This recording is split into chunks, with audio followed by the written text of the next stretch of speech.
evening, Nation. Welcome to Rogue Nation number 34. You remember the number? I remember the number. Some of these I remember, some of these I don't. Tonight, I got just George. Hey. I got Heel Hunter Joe. What's up? Hey. Of course, I am the big man Justin. And tonight, the return of the Great White Hope, I guess. Or the Great Spanish Hope, whatever you want to say. Kevin back from his honeymoon, newly married man. Yeah, off the market. Not that I was on it before. Right. I was advertising. Welcome to the club, sir. Yeah, the ring club. Last one's George. Not even looking. Yeah, I know. George. Hey, go to France. There's tons of chicks there. So they outnumber men like 3-1. Yeah. You would like those odds. Solid odds. All short ethnic brunettes. Hey. Brunettes, but I can work with that. Okay. Yeah. Be careful, because all the blondes are actually Russian.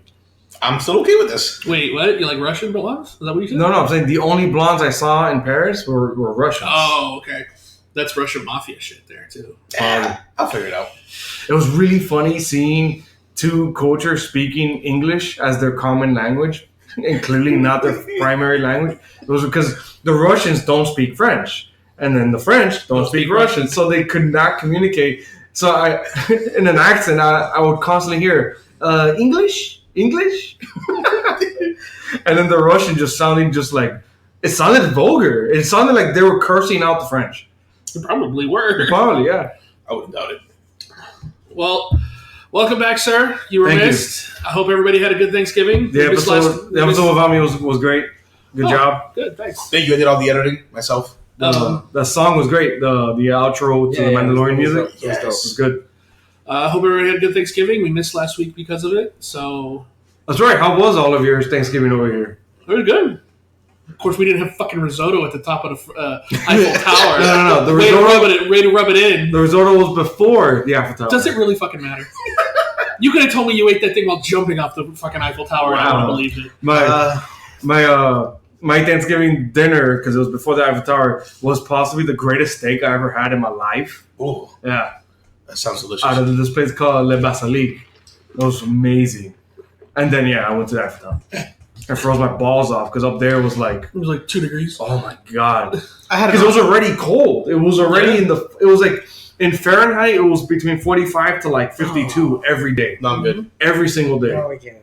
And then being all the way up there. And then you went with higher. everything. Yeah, then we went higher. Mind you, I'm not afraid of heights. No, it was the wind chill. That shit was on top of freezing. It was really intimidating to see the Arc of Triumph being the size of like a thumbnail. Wow. It was kind of intimidating. It was kind of scary.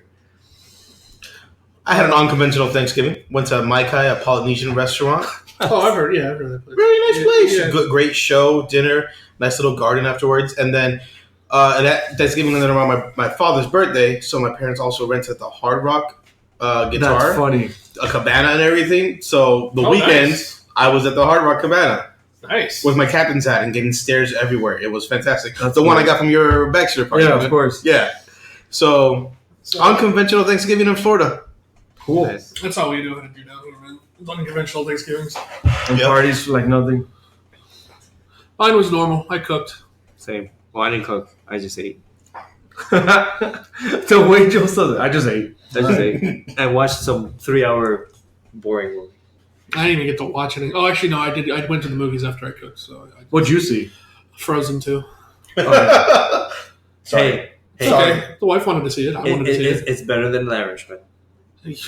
I had a good time. I wasn't embarrassed by No, it. I watched I it chose too. the movie. I watched it Sunday. It's good. It's a good movie. I think it's better than the first one. I don't think that.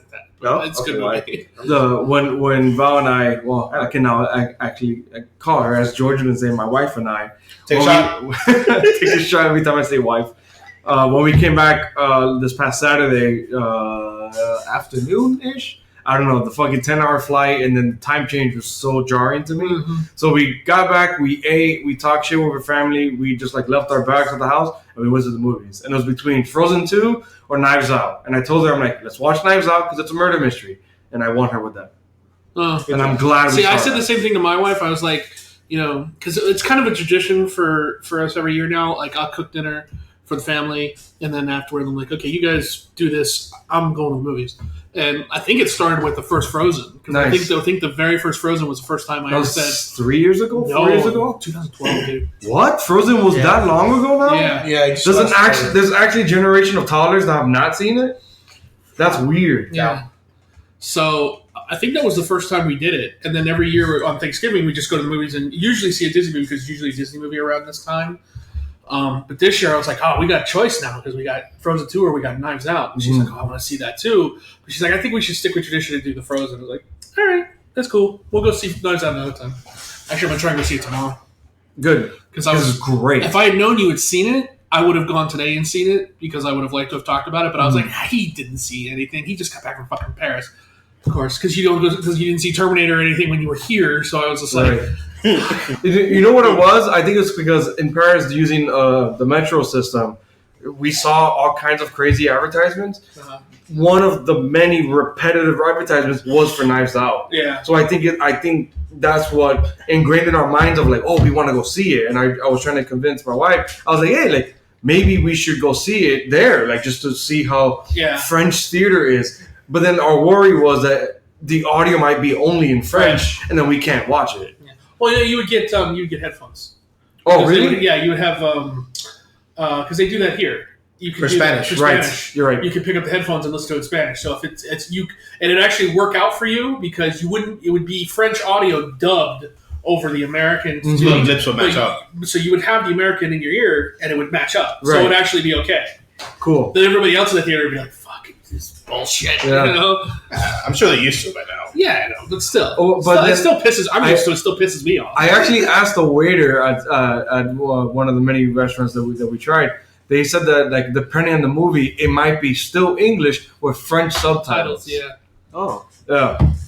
That annoys me too, though, because I don't like subtitles because I find myself reading the movie instead of actually watching the movie. Right. That's why I don't like watching. That's why I prefer dubbed. I know it's stupid, but I just like a friend of mine. His wife is not his wife. I'm sorry, but he always has subtitles on his TV. It's for his mother-in-law. Mother-in-law can't really hear very well, so the subtitles are always on. So whenever I go to his house, he never turns them off. He's used to it.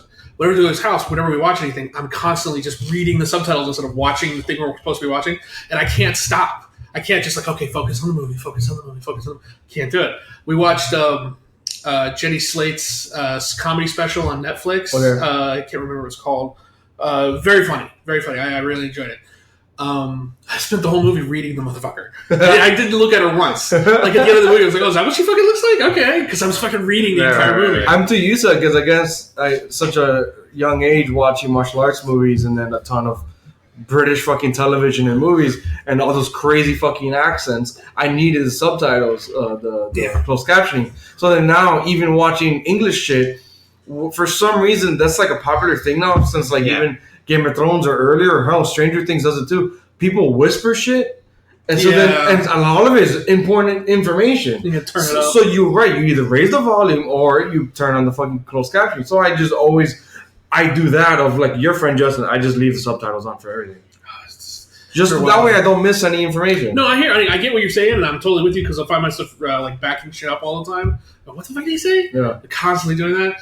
But at the end of the day, I think I'd rather do that than just fucking read the movie. Yeah, I don't want to review Knives Out here since I'm the only one outside. Read a book. But Knives Out is great. All of you need to see it so we can talk about it. I'm going to try to go see it tomorrow. It's not only great. It's one of those that not only is it in my already top 5 for sure for the year, it's on a lot of other podcasts saying it is one of their already number 1 favorite of the year. Oh, that's good. And I would have to agree. I have to keep thinking about it, but it's don't okay. overhype it. No, I don't want to overhype it more than that, but it's fucking great.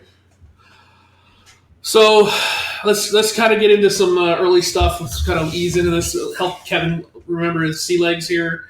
My land legs. Knee legs, whatever. I still got my... Sorry. Surprise, Kevin. We're actually not going to review anything on here. We'll review your wedding right now. Oh, that's right. I forgot about this.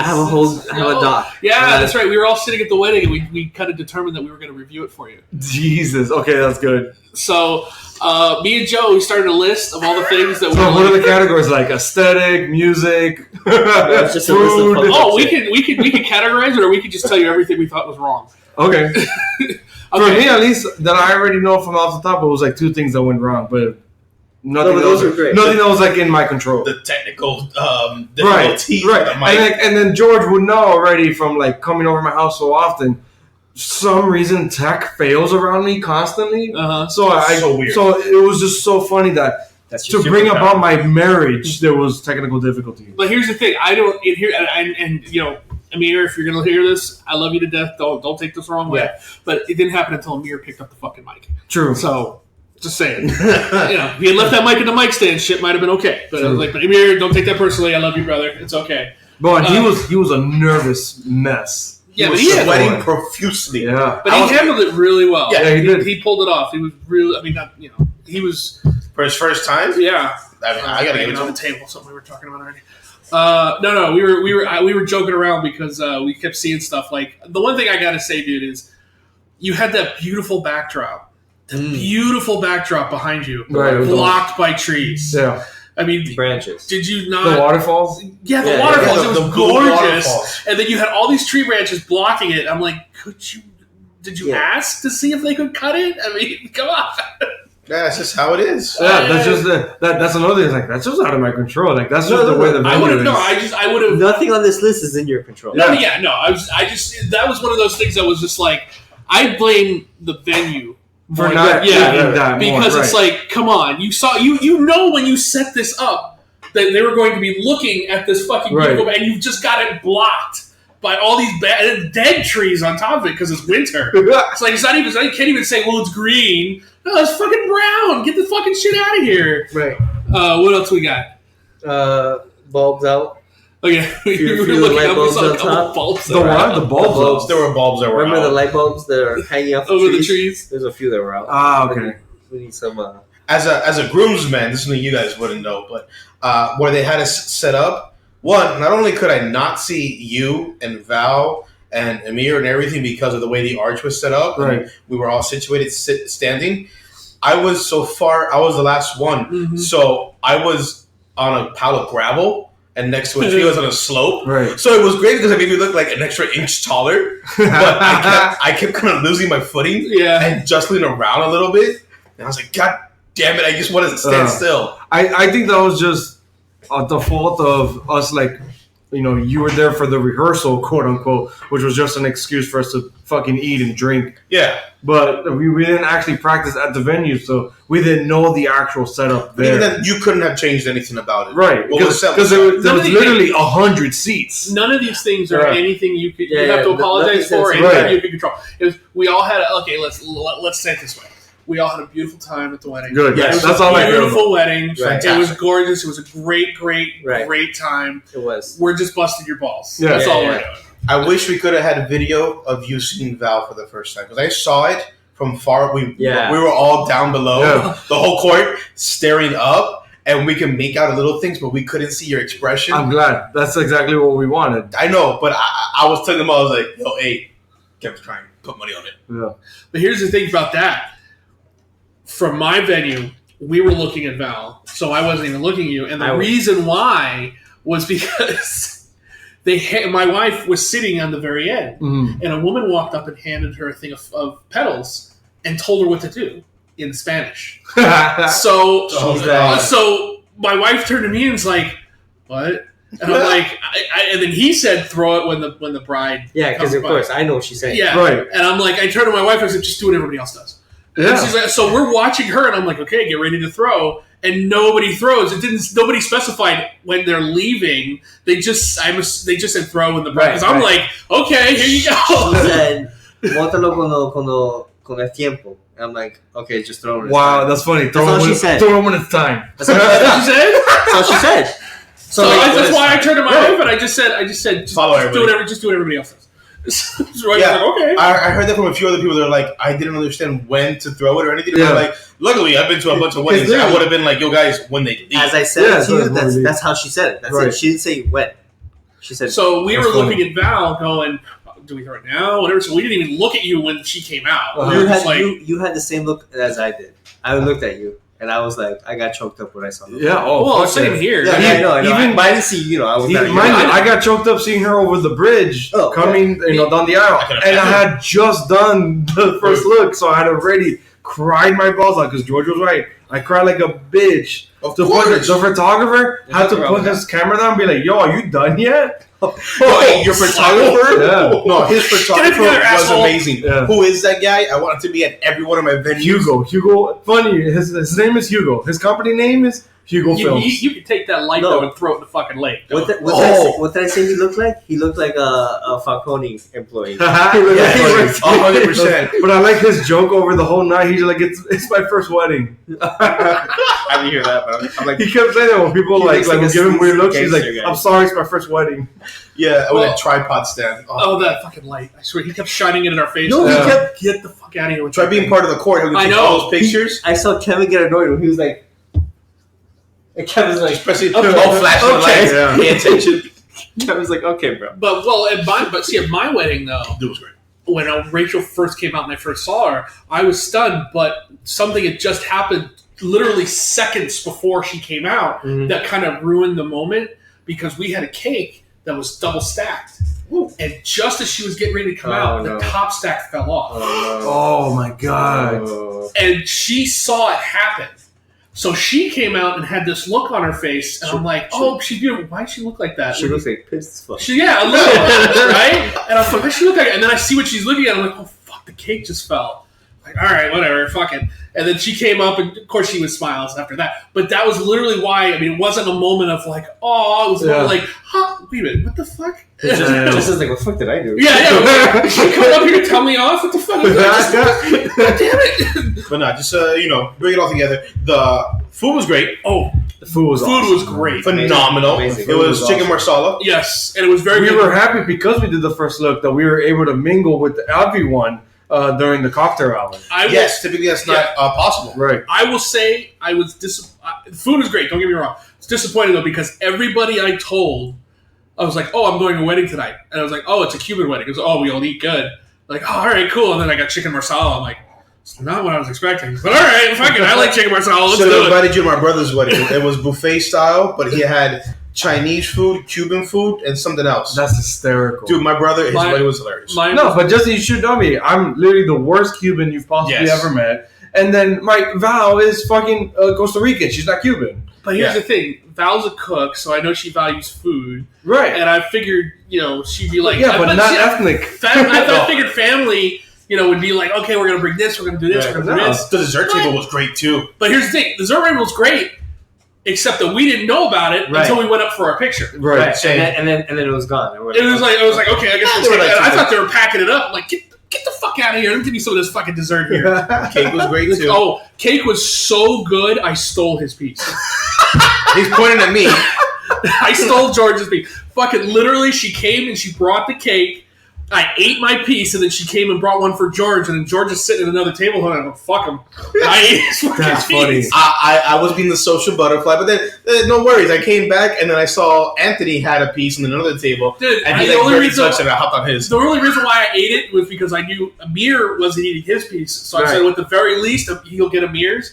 But there's so much going around, Right. he'll get a piece. Yeah. But I literally, I ate my entire piece. Like, this is fucking amazing. And then they put George's down. I'm like, fuck him. And I ate mine. I lit aloud. I said, fuck him. And I ate my piece. A lot of my family, specifically my family, were asking, like, "What? This is so good. What is it?" I'm like, You had to tell me it was guava. "It was guava." It was very, very That's good. what it was. Yeah. Man, The that was guava was so subtle, and you didn't get the hint of it until after, like literally after you've had your piece. Yeah, And it was, oh man, it was so good. it mixed very well with the alcohol, which I was drinking the Costa Rican stuff. What's it called again? Cacique. Cacique. Yo, I need to find that around. here somehow. Cacique, for Justin and those who don't understand, it in Costa Rica, it's what's the best way to describe it? It's their moonshine.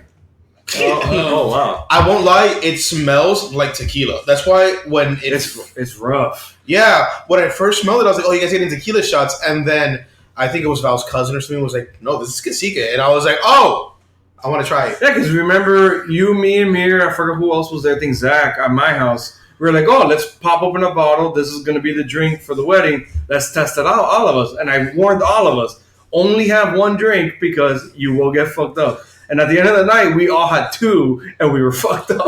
Kevin, I was already not sober before that, and I forgot that event until right now. Yeah. So I had maybe 4 of those drinks at my wedding. So I got good. I got tipsy.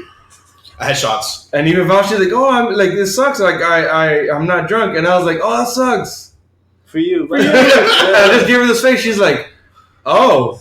And I was like, "What?"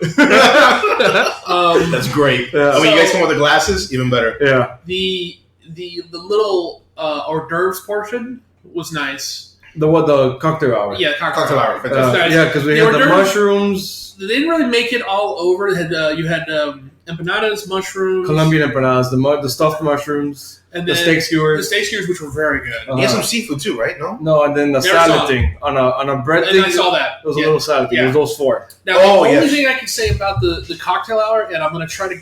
I don't know if you want this out there, was the extracurricular activities that were happening. And it was kind of wafting in our direction. I blame George's group. That was not my group. That was to the point to where the older people, we were sitting on the couches. I was hanging out with George and Dude the whole time. And some of the bridesmaids had come over and sat, and we're like, what the fuck? And I just kept pointing over the wall. It's like, it's over there, bro. It's over there. Over the wall, so it wasn't even No. party yet. They were like, if you look at that little Zen garden area that you had, there was a little fenced area that you could walk and then walk behind the stone wall where the parking lot was. That's where everybody was going. It was like they're all in high school. I have no clue who was even there because I was having so much so much fun socializing with everybody that was there. Yeah. I mean, Justin saw me. I was that was a good thing of like besides family, all of our friends, though different cliques and different groups and different times of Val and I's like, nearly 11-year relationship, everyone clicks and is so friendly, so everyone just like got along so well. Also, I gotta thank you for inviting me and Rachel, the whitest people you know, to your wedding, because we stuck out like a sore fucking No, that's not that bad because Val had some coworkers that were Russian and Jewish, so that beats you already way more. Where were they? I don't know where they were seated. Oh, by the way, seating wise, our table, Justin, Joe, fantastic table. Yeah. We have perfect view. Oh yeah, at you guys, the cake, all the announcement, the dancing, the speeches from Felix and your sister, Christy. Wow, that's blanked out. Sorry, but it was great. I thought our table was absolutely fantastic. Really good. I liked her speech. Oh, it broke me. Oh, yeah. I mean, it's your family, so yeah. Felix was nice and professional, but Christy's was emotional. Yeah. I don't know which table. We were sitting here, and I don't know which table, like facing you, and I don't know which table was over here.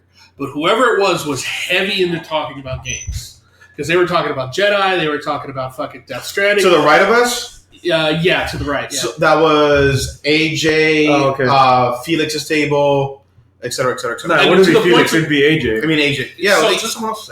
So to the point where Emir got up at one point, and once, Emir had been drinking, so he was already at his, I'm going to scream everything I say point. He got up and started, not arguing, but like, how Amir goes over and tells you how it is. Yeah. He went over and started telling him how it was. And it was just so funny. And then he would leave and kind of vogue around, but they would continue on. And I just kept getting bits of the conversation talking about Star Wars, this, that. He was pro PlayStation. And Amir's like, oh, fuck that. George, it was AJ and Fernando and Mao. Yes. Those were the guys of that There we table. go. AJ and Mao, yes. Yeah, all gamers and anime. Yeah, that's because they talked about the Dragon Ball as well. Right. They were talking about Dragon Ball as well. But all in all, we're just busting your balls. Yeah, it was that's fine. Great wedding. Awesome. When we said we were going to review it, we were joking around. Nice little gag. On. I knew about the technical difficulties, but to me, I'm like, that's like my life. So there was nothing in that wedding that you could actually point at and said that ruined anything. Yeah, nothing ruined anything. It was not even my brother passing out. And yes, I'm saying on the podcast. Wait, Manny? Yeah, Manny passed out. Oh, I love Manny. It was hysterical. That's right. And that's the one I was like, there was a scene. People rushed to his aid. There was a doctor, because in Val's family, there's like 4 fucking doctors and like 2 pharmacists and some absurd amount like that. And they're all like, is he okay? Does he have any conditions? And I was like, he's fine. He's just drunk. So that's why. He mixed heavily. So my group of friends had a bet going on. and we were betting if either it would be Amir or Vinny who threw up first. All of us put our money on Amir because, nerves were a little heavier. Amir was fine. He was solid. He might have not been there at a portion of the night. He might have been bye-bye Amir. But Vinny disappeared to a little side area and exorcised his life away. Oh, that's funny. I didn't know. Yes, I wanted to save this for the podcast. That's funny. So Vinny the Sky Bison couldn't hold his liquor. He was mixing heavily because there was a lot of things going around. Right. Oh, yeah. Every time I saw Vinny, he had something in his hands. Yeah. No, even But he's not a pro. it was actually a joke Val and I had during the wedding. She would turn him. She's like, "Is Vinny still there waiting for a drink?" I'm like, "No. I think that's like his 5th time at the bar." But to be fair, There's only one bartender. there was that. And then the fact that everybody decided that once they got their drink, the line was meaningless. So you would be standing in line for I went up. He went up twice to get a drink. He was like, "Fuck that." Yeah. And I went up and I'm like, "Well, I'll stand in the line." I got like 3 hors d'oeuvre passes while I was standing in line because while I'm waiting, people who already had their drinks would finish their drink and they would walk up. Can you top me off? And the fucking bartender was not like being accommodating. He was just yeah, whatever. Meanwhile, there's other people waiting for their first drink, and these people are getting their 5th drink. Right. And it's like, that sucks. But that's just that you can't control that either. But that was during the cocktail hour. Cocktail hour, yeah. No, during the ceremony, or during the actual reception, everybody got what they needed. You walked up, you got what you needed. It was great. Yeah, it was really quick. Even when Felix asked for, I want to say about 30 shots. And every time someone would walk up, you're like, "Hey, you're getting a shot too." And he would be like, 2 more shots.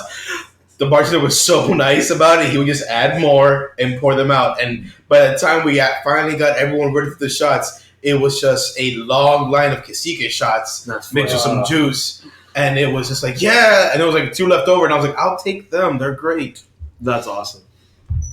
It was fantastic. I loved it. It was a beautiful wedding. Great wedding. Beautiful stuff. We all had fun. Thank you, Val. It was beautiful.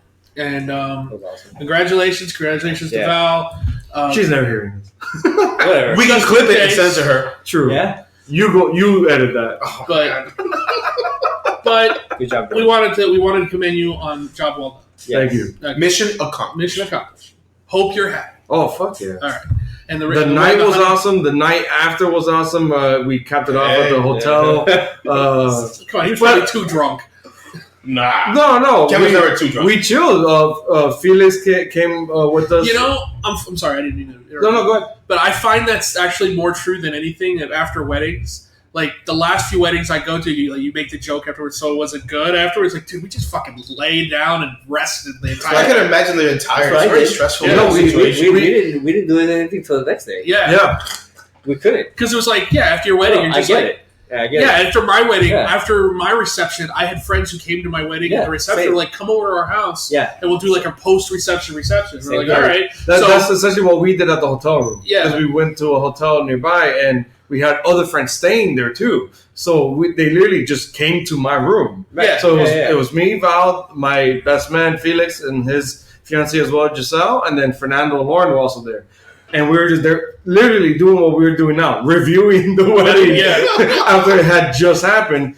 And then that's what we did. Of course, it got so late. It got to like almost 2 a.m. We were hungry. So Fernando, in his wise words, he's like, "Oh, it's 2 a.m. It's scumbag hour. I want scumbag food." So we Uber Eats. So we Uber Eats Los Verdes the night of my wedding to the hotel. To the hotel. That's great. And that's what we ate, and then they left, and we capped the night. That's it. Yeah. I wouldn't know, I don't blame you. So, again, beautiful stuff. Good. Yeah. So moving on into the show now. Yes. But we wanted to take this time to acknowledge all the wedding was like 3.5 out of 5. No. Solid 4.5. Solid 4. 4, yeah. Hey, technical difficulties, bro. Title name. Solid 4. Solid 4. There you go. So, Solid 4 wedding. So the first thing I want to start off with tonight is, and I know we didn't even talk about this, I actually remembered it while we were sitting here. For everybody who, and I know we've all been watching The Mandalorian, and I'm assuming everybody here has fallen in love with Baby Yoda. Boda, as we call it. We've dubbed him. If you are waiting for your Boda merchandise, it is starting to trickle out now. We are going to get a Boda Pop, not only are we getting a normal sized Boda Pup, we're also getting a 10-inch Boda Pup. Ooh! I saw that's what, May 2020? I don't know when, but it's coming. May 2020. That was a little far. They're also starting to merchandise is also starting to trickle into the parks a little bit. Right. Not quite what you're looking for, but something. They didn't drop the ball. What they did was they wanted to keep the character secret so badly that they did nothing merchandise wise, and they had no idea how big the character was going to be. I mean, they're fucking comparing this character to Baby Groot. Right. You know, they're like, remember how much you loved Baby Groot? Bam, hold my beer. Check this one out. Right. Because, I'm sorry, Baby Yoda trumps every baby. You know? Beats Gizmo, except the real Baby one. Groot. Okay. Except the real one. Okay, I'm with. No, and I'm with you. And then supposedly it was at the behest of Jon Favreau not wanting it to leak. Yeah. They were like, in Well fact, the director of this last episode, Bryce Dallas Howard, her kids knew about the Baby Yoda, and that she had to fucking convince them to be quiet about it. Right. That's funny. Buy you whatever you want. They're Stay calling quiet. it's gonna be named The Child. The child. The child. Right. So Mattel's making a 14-inch plush. Yeah. Mattel's gonna make a bunch of Oh, shit. I mean, the fact that they couldn't get anything out. I mean, if they had stuff out for Christmas, this would be the Tickle Me Elmo. No, of this year. 100%. People would die over this toy. The people will be fighting for it. Yeah. Especially now that there's no Toys R Us. Oh, what was that Jingle All the Way with Arnold Schwarzenegger? Turbo Man. Yeah. Turbo Man. And that's exactly what I'm imagining for it. Yeah. Turbo Man. Yeah, when they fight for the Turbo Man toy. Yeah. Give me the Turbo Man. Oh. you do the better. I mean, yeah, all right, Kevin is the best yeah, Arnold you do impression. the. I'm just remembering the scene of him in the fucking outfit. Yeah. Fly. The one scene I always remember from that movie is when they trip up. I'm forgetting his name now. Sinbad? Sinbad, thank you. One of my favorite comedians, too. They trip up Sinbad and he falls on his ass and he steps over him and he's like, oh, poor baby. And he gives him that laugh and he runs off. And I was like, that laugh is just so uncharacteristic of him that it's. Yeah. Sick people when the bomb blew up, the president blew up. Yeah. That's So, just wanted to throw that out there. It's coming soon. It's coming. Right now, really, the only thing you can get as far as Boda merchandise is screenshots slapped onto shirts and game phone cases and beer bottle, whatever the fuck. The memes are great. Yeah, the memes are amazing. The memes are amazing. I think so far my favorite one, when we'll get to the episode at the end of at the top of this hour, bottom, not top, is the one that they memed the drinking of the soup and whatnot, and they're like, oh, every mom Christmas Day while watching their children open their presents. Yeah. So, oh my god, that one cracks me Sorry, up. for some reason, the dead ass New York one with the Timbs. That one's funny as fuck. For some reason, I mean, it's not very funny, but it just made me laugh so hard. Yeah, it For just no takes you reason. in the right place. Yeah, just keep in the right spot. I was like, yes. So, in theme park news, we actually got not a date, but a year for the Star Wars Hotel, which is going to be the Star Cruiser Hotel. It's going to be opening next year. And they actually revealed some of the things you'll be able to do when you get there, because the way it's going to work is you're going to, whether you drive in, you drop your shit off, or you're dropped off rather by the Disney bus or whatever, you go in and you actually get into a pod that's supposed to simulate you going into space to the Star Cruiser. So you get a ride at the hotel. Right. And then you get the same pod that takes you down to Black Spire, which is Galaxy's Edge. Because that's your one day in dock. Because they're all 2-day stays. Right. So, and it's like being on a cruise, so you can't leave the hotel. No. It's all self-contained. And it's all like Galaxy's Edge, where everyone's in character. And you're going to be in character too. Now, they didn't say anything about clothing, but all the renderings had everybody in Star Wars-like clothing. Yeah. I wonder how they're going to, if they're going to forcibly put you in either Jedi or Sith camp, or I don't think it's going to go that far. I think it's going to be just generic clothing. Okay. So, for like Han Solo type clothing. Yeah. I'd be more worried about food. Well, how are they going to do that? Like the cantina, probably. Right? So, like, if you get a Big Mac attack at the fucking Star Cruiser, you ain't getting a fucking McDonald's burger. It's not happening. No. But you get to be able to go to the flight deck, to the bridge, and be able to mess around with the controls, as it were. You get to have lightsaber simulations there. Oh, yes. There's every window is keyed to space, and there's supposed to be like a big giant Viewing deck? Viewing deck where you get to see out into space, and there's always going to be like ships flying by and stuff like that. I'm assuming you're going to get the Lightspeed simulation at some point. Makes sense. I hope they do like a ship-wide announcement, like going to Lightspeed, so everybody could go to a window or something. That'd be cool. That would be dope. Like they do on the ship. What else? They said a show where Kylo Ren takes over the ship and stormtroopers come in and I got boarded. So wet for this. Like, oh my god, we got boarded. And then one of the other things is you're supposed to be able to go down to the engine room and play around in the engine room too. So like you're supposed to sneak. I put sneak in quotes down to the engine room and be able to screw around down there too. So there's tons. I'm jonesing for the experience. Right. Like I want to know how this is going to work. I really do. What year was this again? 2021? Next year. 2020. Yes. Wow. Yeah, and if you see, and I would assume if you're one day in dock, like at the Black Spire, like when you go down, I'm assuming you can leave and go. Yeah. That's when you can go and do other Disney shit, right. Then come back. I'm about to ask my cousin since she works at Black Spire, see if she knows anything about it. Cool. I'm gonna see her during the holidays, Christmas. Yeah, good job. So that's the only news I have in theme park and toys. Moving into comics tonight, seeing as we're all kind of behind. I don't even have the books from last week. I haven't had a chance to go pick them up. I'm glad I'm not the only one. I literally only did reading the past 2 days. I was so busy last week, I didn't even get a chance to go by the comic. And every time I was like, I need to go, I never made it. So it came at a perfect time because it was the holidays. Everyone was doing their own things. So I'm a little behind. So I think we're going to review books that were 2 weeks old. For the most part. Just to kind of let us all kind of slide back in. And we missed stuff too. So I'll start with King Thor #3, which continues on the King Thor storyline, which is still fucking amazing. Good. That's all I care about. At the end of the last issue, if you remember, Thor and Loki were being swallowed up by the Black, by the Necrosword. The Necrosword, yeah. Well, they get saved by the sisters, by the granddaughters. The granddaughter, yeah. Okay? Also, Thor does use the lightning to fight his way out, too. What are the sisters riding?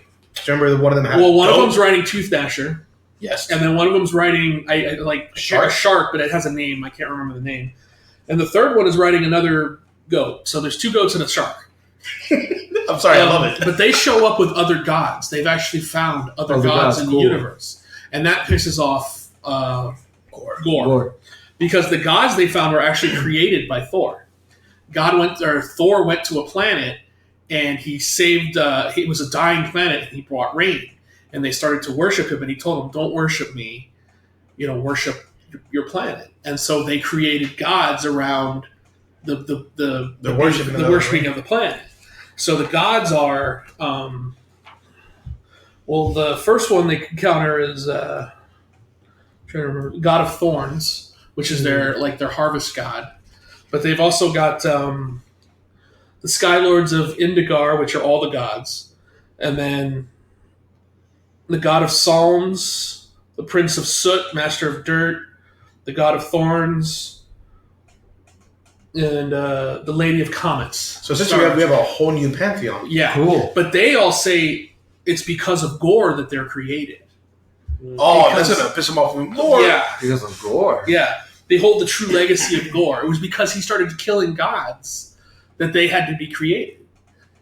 So it left a void that still needed to be filled. Yeah, exactly. So when they show up, because the granddaughters bring them to fight Gore and help Thor and Loki out, and you also find out in this book, the story too, that the reason why Loki he can't kill his brother and he can't kill himself, so that's why he resurrected Gore, was to kill them both. Oh, well, so there's a real reason why he can't. Well, no, he just physically can't bring himself to do it. Oh, so he's actually somewhat kind of decent? Yeah. So they bring in, because the granddaughters are also trying to complete the book that they picked up from the city in the last issue. Too. In the library. The library, yeah. Yeah, the bomb maker. I love that god. The god bomb god? Yeah, the god of bombs. But he died. He died in the previous issue. Yeah, I just love that. I forgot what I was a god of, but I remembered now. Yeah. And he blows up the whole planet. Yeah. I'm like, yeah, you're cool. So they fight Gore, and they actually end up cutting his head off and seemingly defeat him. But the problem is that Gorr is combined with the Necrosword so much that he's more Necrosword than he is physical. Yeah. So the book ends with him basically just trying to take over the universe because he calls it the Necroverse. Ooh. Wow. So, again, continuing on with the last story written by Jason Aaron. And art by Esad Ribic. Yeah, he's just destroying it. I mean, I can't think of a comic in the past 10 years that every issue is not only better than the last, but you read that issue going, this is the best issue of the series. And then you get the next one and you go, oh shit, this is the best issue of the series. Right. Even that first issue was so great that you're like, how could they top this? And then the second issue was even better. Right. And this issue is even better than the last issue.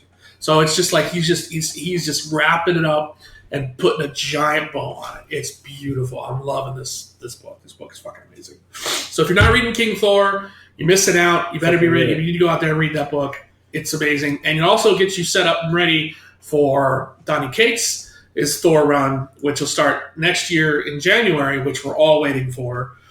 Apparently, Donny Cates has been trying to write Thor since he came to Marvel. Wow. Because he talked to the editor of Thor. He was like, ever since Donny Cates came, he's been trying to write Thor. And we finally gave it to him. That's interesting. So I read that book. And then I also read Avengers number 26, which is another story told in the past for the first Avengers. And it's the origin of Starbrand. Really weird. Yeah. For me to interject, it's very strange. Should I read this issue by itself? Because I am curious about the Starbrand. Sure, I think so. Basically, what they say is the Starbrand was created to kind of help the Earth because the Earth was never supposed to be what it is. It and we know this from the first arc of the Avengers. It took a Celestial coming down and puking up his guts.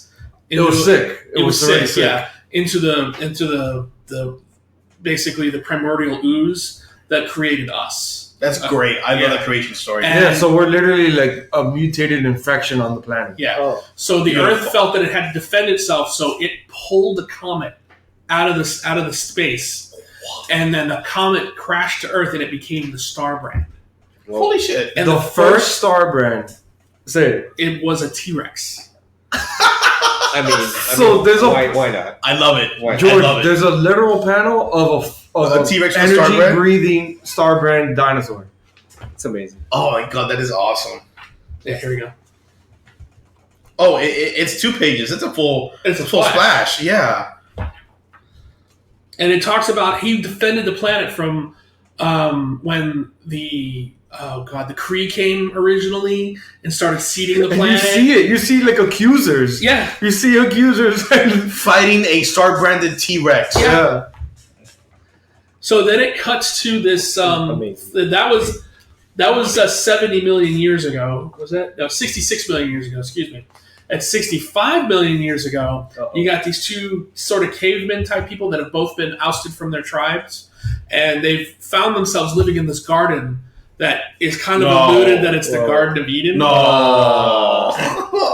That's hilarious. And it really is Adam and Steve? Yeah, it really, because they do love each other. I don't mind It's 2 dudes. Hey, Marvel being progressive. Yeah, it's two gay, smart cavemen. Yeah. They would be Cro-Magnon. But no, they're not, though, because they are human. They're not Cro-Magnon. They don't have the furish brow. They are normal. Well, that would be Neanderthal. Cro-Magnon is a longer top part. Well, they don't have that. But they don't have that, so that they're literally probably first Homo sapiens. Yeah, because they were ousted from their tribes because they were different. They were smarter. They knew how to read the seasons. They knew when shit was going to change. So the original Homo sapiens. Yeah, they knew how to talk. So they were literally ousted from their own tribes, and they found each other in this area, and they defended this garden because they felt they were being called to this garden.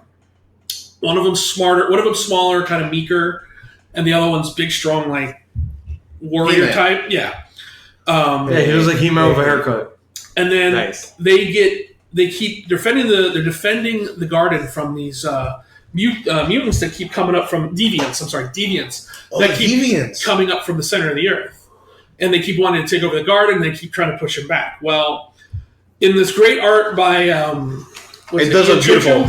This artwork is the art's great. Phenomenal. Yeah. No, Dale Keown, excuse me. Dale Keown. Beautiful art. It shows them big battle and everything. They end up pushing them back. But, you sit there and you go, okay, you got the big strong one and you got the little meek one. Which one do you think's going to be the star brand? It leads you to believe the big one, but it's probably the small one. Small one. Exactly. Yeah. Because the Deviants who actually are more advanced in technology actually have created machines. So the Deviants are the opposite of what are they called? The Deviants are supposed to be the opposite of something else.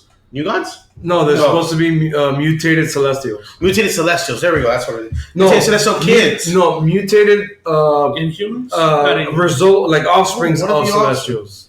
Yeah, I don't know. The immortal ones. What are the immortal ones? Eternals. Eternals. There we go. Deviants are the enemies of the Eternals. Yes. Okay. Yes, because Thanos is a deviant. Yes. Right. So they end up using this drill type thing to drill up into the garden.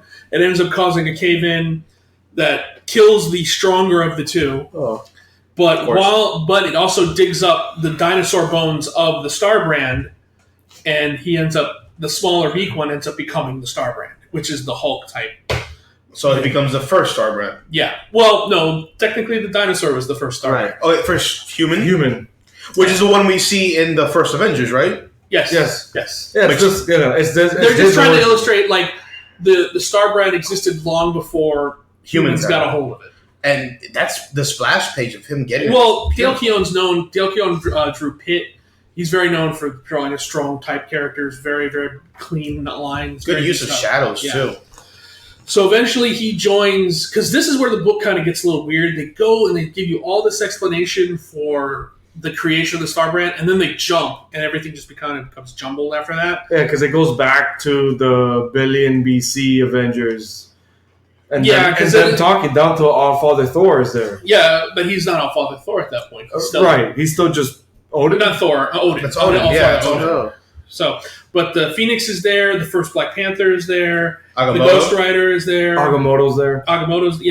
And they're all kind of, the Star Brand doesn't really talk, and they're all just kind of, they're like, oh, like no one's eating, no one's talking, and the Phoenix is like, no, he's not saying much, but he's thinking a lot, and it's a lot of tragedy. And they're like, oh, like what else is in his mind? It says, what else do you see, Phoenix? Do you know where he's from? No place. No place that exists in this world. Not anymore. And then they show the garden burning down. And him in the middle of it.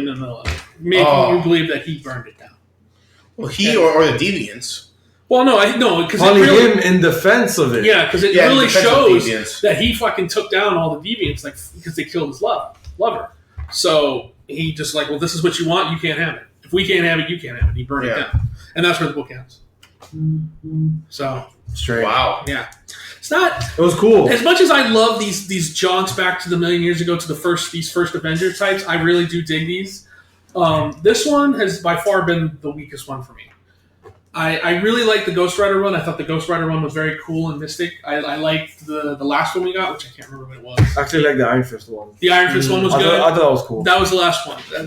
So, and I'm kind of looking forward to when they start. If they do like, I'm hoping they do Agamotto. I can't wait. I'm assuming they're going to give everyone their backstory. Phoenix, and then eventually Odin. Yeah. Talk about how he became. He's carrying the hammer and all. Why he's on Earth. And considering that every time he talks to Thor, he talks about Midgard as being no place for you. So, I mean, one thing I would really like for them to do is take all these, million BC stories, make it into a trade paperback. I'm sure they're going to. I'm sure they will. I would love to read that. Actually, what'll probably end up happening is they'll probably do the trades like they normally do, and they'll just be mixed in. I just want to read this. The current Avengers storyline, I would just rather read this. But the Avengers has been good, though. But it's tied into it because of Tony Stark going his man back into the past. Well, his helmet being found. Well, he also went back. No, he's went there now. Yeah. The last one he already went back? Yeah, he went back because he walked out of it. He went into the cave in Wakanda because they had found something that they didn't know what it was. Yeah, the mask. And he went into the cave after it, and then he walked out of the cave, and all of a sudden he was 6 million years ago. You'd figure like Wakandans would know the cave. He's also being chased by Mephisto. Because he's using his abilities to hold Mephisto off. Like Tony Stark is using his abilities to hold his armor. What's left of it? He can't charge it, but I mean, he's It's Tony Stark. I would believe if you told me Tony Stark banged 2 rocks together and got a fusion reactor out of it, I'd believe it. You're right. It's Tony. You know what? He'll take like Starbrand power or something. Yeah. So those are the 2 books, aside from the other one that Joe's going to talk about. Do you want to talk about Absolute number 5? Absolute Carnage number 5? No, let's hear from Joe. Okay. Masters of the Multiverse. Okay. I'm dying to hear about this, to be honest. I liked it. I thought it was a good read. I didn't like the end because I didn't like where it's going. That's a Today book, right? Oh, no, that was 2 weeks ago. 2 weeks ago. 2 weeks ago. Well, Joe, tell George and I and the listeners what happened in He-Man. What is it? Masters of the Universe. Masters of the Multiverse number 1. Yes. Right. It's a cool twist to this story. It's multiple He-Mans throughout different universes, which is true. We have different cartoons, we have different comics, we have a movie. So it makes sense to mix them all together. Yeah. But this one also throws a little wrench in there, Jesus too. Christ. Because they start on this world, and it's not He-Man. Right. He-Man's evil. On this world, Keldor, who becomes Skeletor, is the hero. Is the hero. Well, he's not the hero. He's still kind of He's a dick. He's a dick, but he's still... It's the world. It's world flipping. One of those, not what-if situations, Elseworld situations. Elseworld. But I don't think he's going to be the hero anyway. I think they're just don't think so using either. him. Because what happens is, it starts off with He-Man, a He-Man, and then, was it Teela? I think it's the original. I think it's this world's He-Man. This world's He-Man? Right. And then a dark Teela shows up, doesn't he? Right. And then... She's possessed. And then all of a sudden that world is destroyed, and then it jumps to Keldor's world, and then you end up finding out that from Keldor's world, the whole secrets of Grayskull are evil. It's inverted. Instead of being for good, it's for evil. Because Prince Adam went to the base of Grayskull to find, or the bowels of Grayskull to find all the dark energy, and now he's basically become the anti-Monitor. I mean, that's the only metaphor. Is the Crisis on Infinite Earths. Right. It's in He-Man in the Masters of the Universe is what this is. Right. Because in the middle of the whole Keldor thing happening, who shows up? Dolph Lundgren's He-Man. Yeah, from That's the movie. funny, the movie one. Right. For the movie He-Man, he shows up with the Cosmic Key, because that's how he got there, and a message from Wildor from the movie, who was a movie creation, because they didn't want to do Orko, so they did Gwildor instead. And so stupid. But whatever. I hate that movie. Real fan reaction. That movie is horrible. But I love it. But hey, sometimes anyway, you love bad movies. He shows up and he's basically telling Keldor, like, look, we need you to come and help us because we need to destroy this power from this that energy, Grayskull energy. And they end up going to the 2000? That's the New Adventures He-Man. The New Adventures of He-Man universe? Yeah.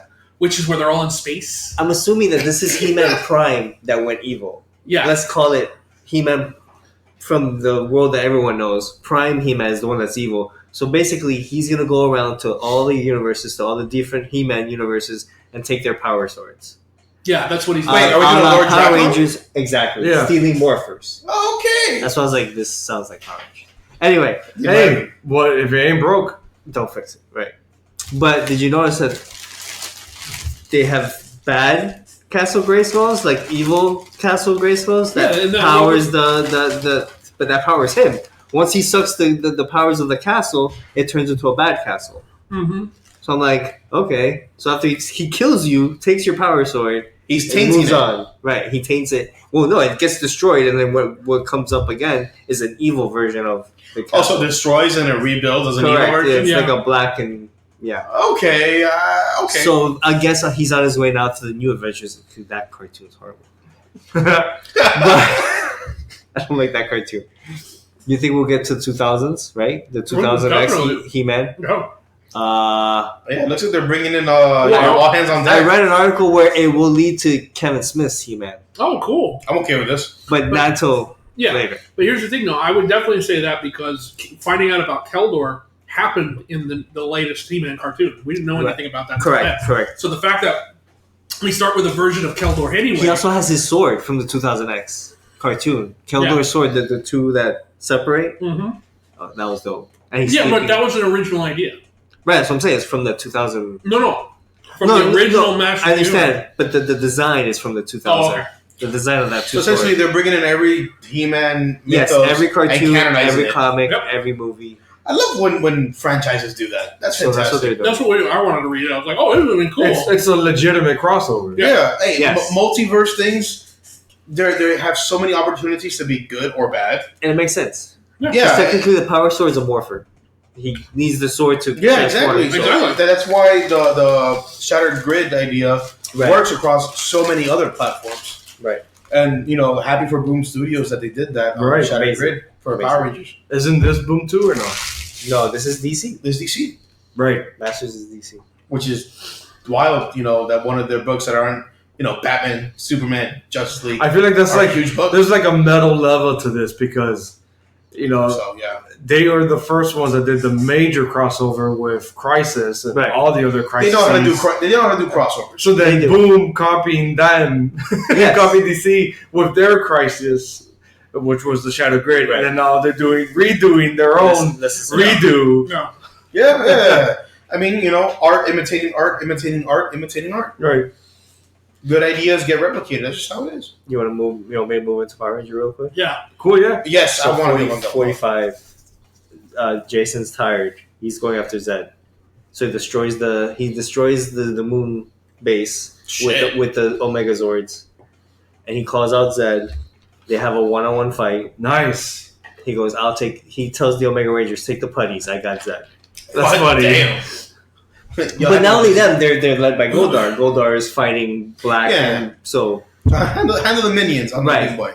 They're going back and forth. They're equally, but Zed's obviously overpowering him a little bit. Of course, Jason cheats, calls in his Omega Zord, and literally just steps on Zed.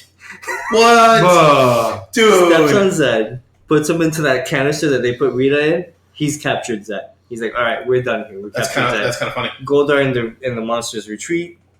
Before that, though, Zed does his throne is a fucking monster. The throne turns into a monster and starts attacking Jason to get Zed out of the trap. Jason beats him real quick. It's whatever.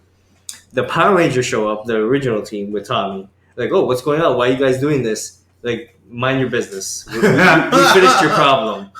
And then Tommy's basically like, well, Zordon wants to talk to you. And Jason's like, I don't answer to Zordon. You answer to Zordon, not me. I answer to a higher power. But okay, I'll go talk to your guy.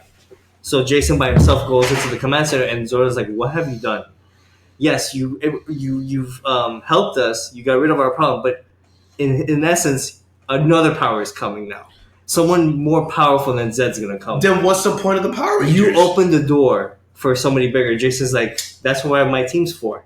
Hey, I like that's what we're here for. Hey, this current Jason he's in the comic run, dope. Hardcore. He's like, don't worry about it, Zordon, we got you. And Zordon's like, I think I know you. He's like, no, you don't. But inside, Jason's like, fuck, I want to tell this guy. But Jason has to be this way in order to, do the... So he's leaving. Tommy's depressed. Tommy's like, oh, I couldn't have done this. My friend just left me to be the leader. I don't feel like a leader. He's like, yeah, you're the leader because he picked you. Stop whining. Tommy's still whining. He's like, don't worry, you'll be fine. He leaves. He goes, White Ranger Tommy. He calls the Omega ship. Come get me. The Omega ship. I know the names. Yeah, it's a big ship that houses the Zords, and they go to. So then,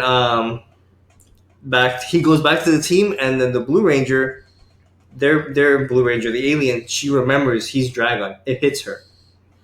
She sees Tommy as white and white. She's like, "You're Lord Dragon. Kill him." And the Ranger's like, "Remember, no one remembers what happened. No one except for Jason, and now her all of a sudden. I didn't know that but she now knows." So she wants him dead. She attacks him. Jason's like, no, leave him alone. And the other Rangers pull her back. The Blue Emissary comes, that Blue Ranger guy. The weird morphing. Right, he's like the morphing god's henchman or whatever. Herald or whatever, if you want to call him that. He's like, look, calm down. Jason picked him to be the team of the Power Rangers. He's not going to be Lord Dragon. She's like, no, yes, he is. He's still going to be, although it was another alternate universe, Tommy, she fears that he's going to be Dragon anyway. That he's going to turn out evil anyway. He needs to die. He's like, no, he doesn't need it. She's like, okay, well, then you need to die. And she kills the Blue Emissary. Holy shit. She kills him outright. Yeah, she just went wild. And she relinquished her blue Omega power. And she just leaves, and that's where it ends. Weird ass alien. Yeah. Cool. Well, remember, her family died because of the power, right? Yeah. And she blames Tommy. Yeah, because if it wasn't for Shattered Grid, she wouldn't have gotten it. So now Jason's like, God damn it, I'm a rogue Blue Ranger now. Well, she relinquished the power. I say, let her be. So now Goldar, at the end, has Lord Zedd's staff.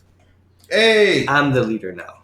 And the fucking Z turns into a G. I'm the captain now. I'm like, yeah. What? What fucking reasons? The staff changed the letter? To the controller. Okay, but why not? He's like, I'm you can't have Goldar with a staff that has a Z on it, bro. He's literally a G. Yeah. Like the rest of us. He's the OG.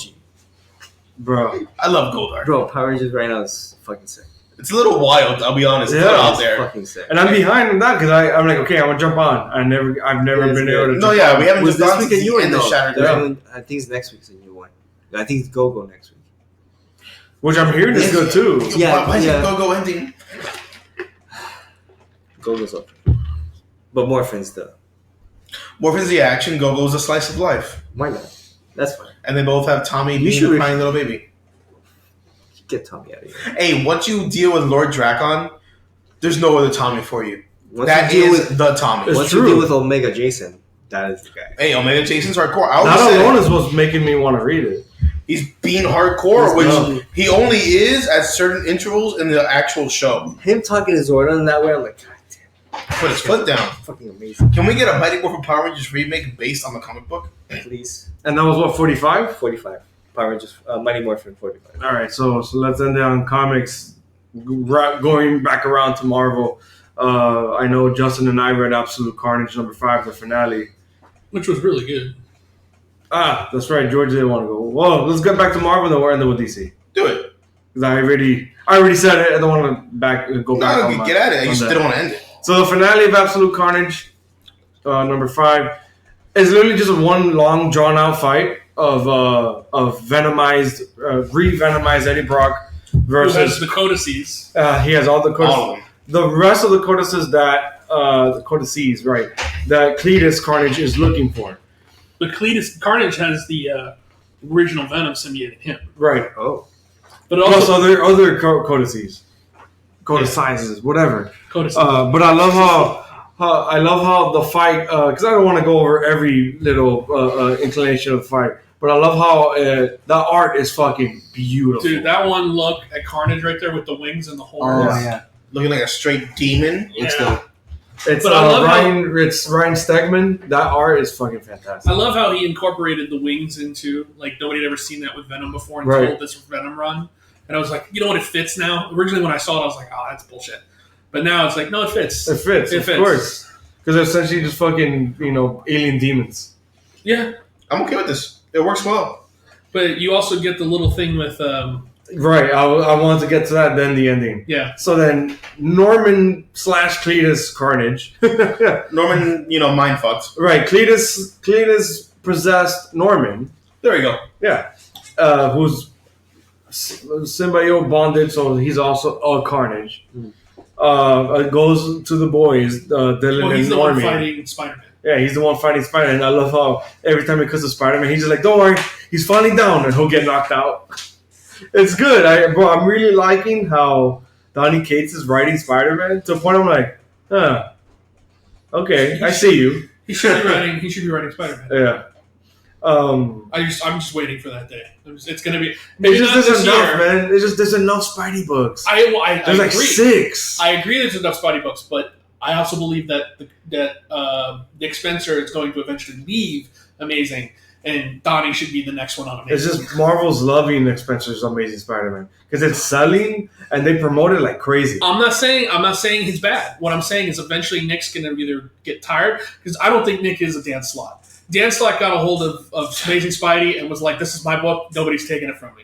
And he had it for like 10 years. Right. And then he finally was like, "Okay, I'm done telling these stories. You can have it back." I think Nick Spencer's eventually going to get to the point where he's like, "Look, I'm done." Okay. And then I think I'm hoping that's when Donny Cates is going to be like, I'm ready. Hey, put me in, coach. I'm ready to go. You see what I did on floor. I'd be excited for that. I'm telling you, for Cates Spidey. When we first started reading, what did I say in the first Absolute Carnage? When Spidey showed up, and I was like, that's making me want a Donny Cates Spider-Man. Yeah, because the way he writes it, he gets him. He so gets him. It's crazy. Spider-Man's wit is not everyone can write it. Yeah. Well, if you follow Donny's Twitter, you get that Donny pretty much is Peter Parker because he just keeps flapping out these people will make these weird comments to him, and he'll just fucking sarcastically shut them down. Yeah. I like how he makes fun of his own coworkers, like Ryan Stegman. He's they're always busting each other's chops on Twitter, and I find it hysterical. Yeah, you always share those Twitter the tweets between them. Yeah, it's funny. I really love it. It's funny. It reflects the DC counterpart of Tom King and Mitch Gerald. Oh my god, I love those tweets. It's the best when they just call each other nerd for anything. And it's just I'm getting my day started drawing, nerd. It's what the fuck? Okay. So this Cletus possessed Norman Osborn Carnage goes to attack the boys after knocking out Spidey, and Dylan tells Normie, get behind me. Don't worry, I'm tired of all this symbiote shit.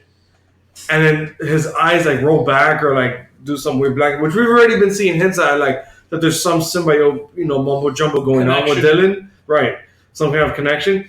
And he literally explodes the Carnage off of Norman Osborn. Wow. Well, we don't actually see Norman Osborn's body, so we don't know what happens to his body. All you see is the Carnage explode. Right, so you don't know if Norman is alive or not. So that's really strange.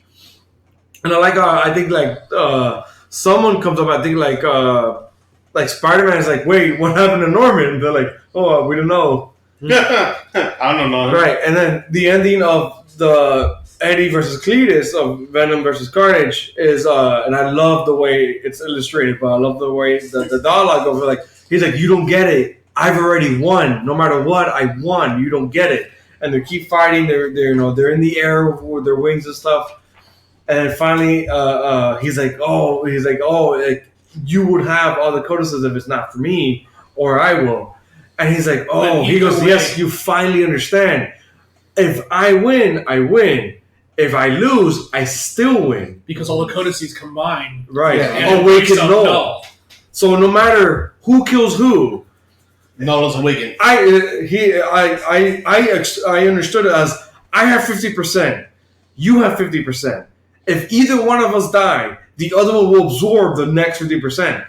If either one of us becomes 100% codices, we awaken Null no matter what. Yeah. So no matter what, I win. Yeah, Cletus will literally sit back and lose and be I still win. Right, so then to get Eddie to make a move, he goes after Dylan.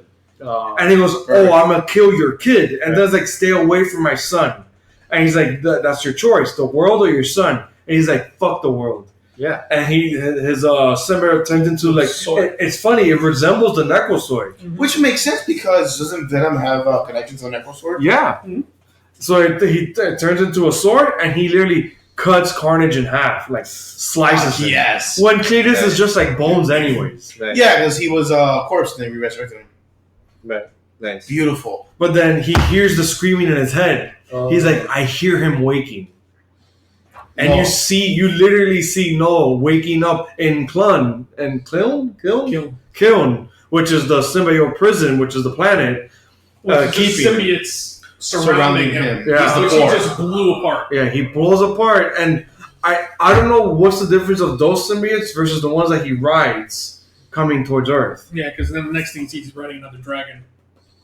Another Grendel. Who knows? But then it ends with Eddie waking up in the rain by Spider-Man. I like that. He's did we win? And he can't break it to him. He's yeah, we won. He's I'll go get the other guys. He goes, yeah, you deal with that. But this has got to be it's got to be one of the best but also weirdest endings to a big crossover I've ever seen. Yeah. Because literally the book ends with Venom or Eddie Brock sitting down with Dylan. Dylan's shocked. They're well, I guess it's over. And then the last thing Dylan says, did you say you're my father? And then literally like a movie, you just get a big splash page, absolute carnage. That's the black. I love it. Cue the music. Yeah, dude, that's great. I can't wait for well done. The next arc of it being Venom Island. I can't wait for that now. I still have to read the Venom tie-in. I still have it. I haven't read it yet. Of what? The two Absolute Carnage? Yeah. I don't recall a lot of them tying into that too much. No, but it's because it was still written by Donnie, so they still have a little piece here and there that kind of. I think Venom doesn't appear in the Venom books that tie to Absolute Carnage. I think it's just showcasing what the boys are doing with like the Maker. Yeah, but I think Spidey was in the Venom one. Yeah, so that's worth it alone. Yeah. Amazing. It's great. It was such a great fucking event. For a book that I was very much against Venom. I remember.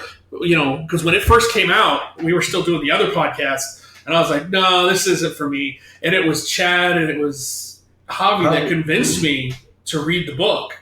And once I read it, I had gotten on because I was already on Venom. I was already on board. I was like, no, this is not my Venom. Because I'm still in the camp of Venom is Spider-Man's villain. I didn't really care for this branching out and giving him his own mythology bullshit. I didn't really care for that. But these books have been fucking amazing. I've been like, oh, these are the books. The expansion of the symbiote mythology, the God knows. But here's the thing. This tie into so many That areas. helps, though, because if it was all in just this one book, I don't know if I care for it so much, but knowing that it branches out into Jason Aaron's Thor, the Necro Sword, and then it's branching out into other, because Null showed up in Silver Surfer Black. I mean, he was a part of God Butcher. I mean, come on. Yeah. That's something else. The Donnieverse, man. So, George, you got Nightwing. Got Nightwing to talk about? What is this? Year of the Villain, Court of Owls? Nightwing 66. Hey, okay. I've been shitting on it. That's such an appropriate numbering to be showcasing the villain. Yeah, no, I agree. It's Richard. Actually, you know what, Joe, to make you even feel better, it's not none of that. It's not Richard, it's not Dick, it's not Rick, it's Talon. Does that make you feel better? Dope. Oh, yeah. There you go. So, I love the cover of it, first of all. See this cover. Yeah, deep purples. Nice. And it's Talon holding the Bat Family. Nice. Dead. It's sick. Beautiful. Absolutely beautiful. And I like that. I like the background with the bat symbol. Broken. Cracked and broken. All right, nice. So let's unpack this. Go ahead. This comes off right off the tails of the anniversary issue, where you find out his, whatever you want to call him, Richard, Dick, Rick, his amnesia is not actually amnesia. It has been institutionalized by the Court of Owls, and this has been planned for a fucking long time. His grandfather, William Cobb, has been working on this forever.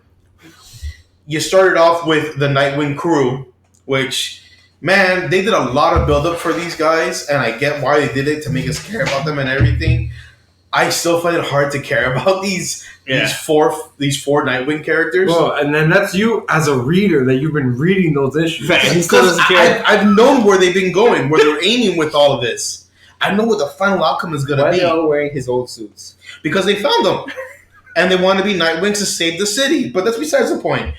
So we have Year of the Villain. The symbol for...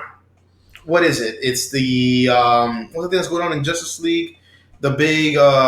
dude. Not reading Justice League. No one here is reading Justice League? Yeah, the Year of the Villain. The Year of the Villain, but that symbol that they have... The symbol it's Luthor. No, it's the symbol that Luthor has. Right, it's the knob to the fucking the doorknob. The other side, or to the source wall. The source wall. There we go. It's over the sky. It's permanent dark right now, and the Nightwings are doing their best to help out people, while our boy Richard Grayson is on the roof talking to his grandfather. His grandfather put some goggles on him to finalize his programming, and he is replacing all his memories with Bruce. With himself. Oh, cool. So we are reprogramming Richard Grayson to be the ultimate killer the Court of Owls has been wanting. Wow. And while he's up there, Talon, William Cobb, great-grandfather over here, is talking to Beatrice. She's like, no, it's Rick. He's a good guy. All this, beautiful stuff. And he's like, no, we've already won.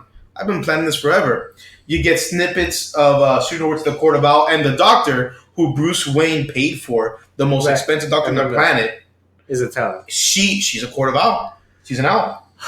She's been working on this, and they're talking there with the science student. They're like, don't we need time for the memories to take root and everything? And she's like, nah, it'll take hold enough.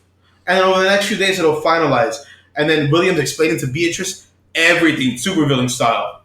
And he's just like, hey, look, I'm replacing all his memories to make him more disciplined. And you see all these new memories that kind of mirror some of the stuff we know about Richard Grayson, like his time training, but it's with William in the monk. William's like, I was a master of knives in the carnival. And then you see training of him, of young Richard with knives and swords in the Court of Owls monastery and everything. They're like, the Court of Owls needs guardians. They need talent. It's such another reflection of, like how we said, like art reflecting art. It reminds me of the Captain America stuff. Yes, it really does. But I feel like it's done a little bit. It was a slow burn to get here, but it's done, much better. So it's just all these memories, but then they have to finalize them. Then to be like, okay, how do you make an ultimate killer? By making him believe he's already killed. And who do you make him believe he's already killed? Someone he was already close to. So one of his last memories is the fight against Talon versus Bruce, where Bruce eventually wins. They change the memories up because they want to keep the memories somewhat close to reality. So the memory is that Richard swoops in, and he's a second Talon, and he battles Bruce and kills Bruce. So that's the new memory. So Richard already thinks that he's already killed Bruce. And someone that deep down inside he's he loves as a surrogate father. Right.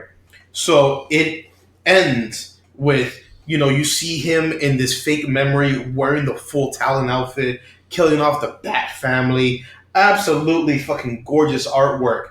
And then it slides over, and the last page is him attacking the Nightwings and saying that beautiful line that the Court of Owls has sentenced you to die. Nice. And that's where it ends. So now we're going to have these amateur as fuck Nightwings against Richard Grayson, Talon. I like the bottom. Richard Grayson, assassin. Yes, it's an absolutely beautiful page. And I am so happy we're finally here because that means we're going to get to him being an assassin arc. So be a few issues. And then eventually the redemption arc because everyone gets a redemption. Right. And I'm okay with it as long as it's well done. No hero's ever bad permanently. Long. Yeah, too long. Permanently, right. And I love the Talon outfit, the way he has it. Oh, yeah. The higher,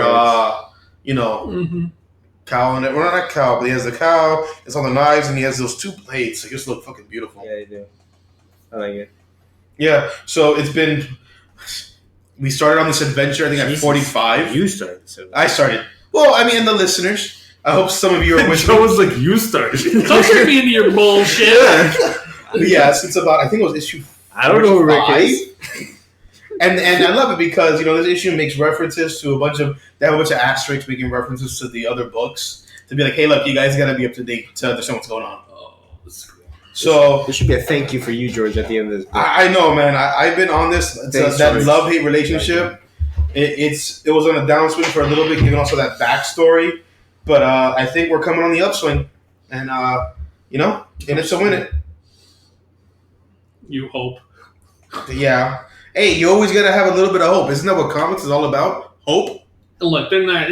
From the moment they turned him into Rick, the moment they turned him into Rick, I was like, how long before he's Dick again? But it wasn't his fault. It was the Court of Owls. So all your hate for Rick, but in the Court of Owls. So, did sound really cool, though, I will admit. Artwork is nice. Yeah. Who did the artwork? Let's bring in the Court of Owls. It's pretty cool. It should be right there. Want to click it? I can't pronounce it. Yeah. So, good-looking art. Good, maybe finally seeing the redemption of Dick Grayson. Thank you. But not Rick. Hey, this run has been going on since 2016. Dude, you gotta understand, though, fucking Nightwing was when I dumped Spider-Man as my favorite character, I jumped right on Nightwing. And to this day, my Nightwing and Spider-Man are probably my two favorite characters of all time, aside from, Ronan... Clique, yeah. Plie, probably, something like that. But, so it's just, this is, especially having the original Nightwing run, almost the entire run, and reading that from 1 to 100 and whatever issue. Such a great book. It's, him being the hero of Bloodhaven and everything like that. It's just... To see shit like this, I even enjoyed when he was a spy. I thought that the Grayson book, I thought that was the Tom King one. Yeah, I forgot he wrote that. I didn't even know Tom King wrote Nightwing. He wrote his first. Well, Grayson. He wasn't Nightwing. He was Agent Grayson. Agent Grayson for Argus. I might pull that up. Was it Argus? Spiral. Spiral, yes. What is Spiral? Spiral's like an anti-Argus organization. Well, I mean, there's so many because there's also what was the one? They're all chess pieces. There's the Black King, but it's not Hellfire Club. It's I was gonna say don't remember the Hellfire Club. No. It's, no one's on X caught up, right? Because the whole thing was that started back with terrible names tonight. There was a writer on Batman. No worries. There was a writer on Batman. I can't think. It was a Greg something. I can't think of his last name. And he's written tons of books. He's actually writing for I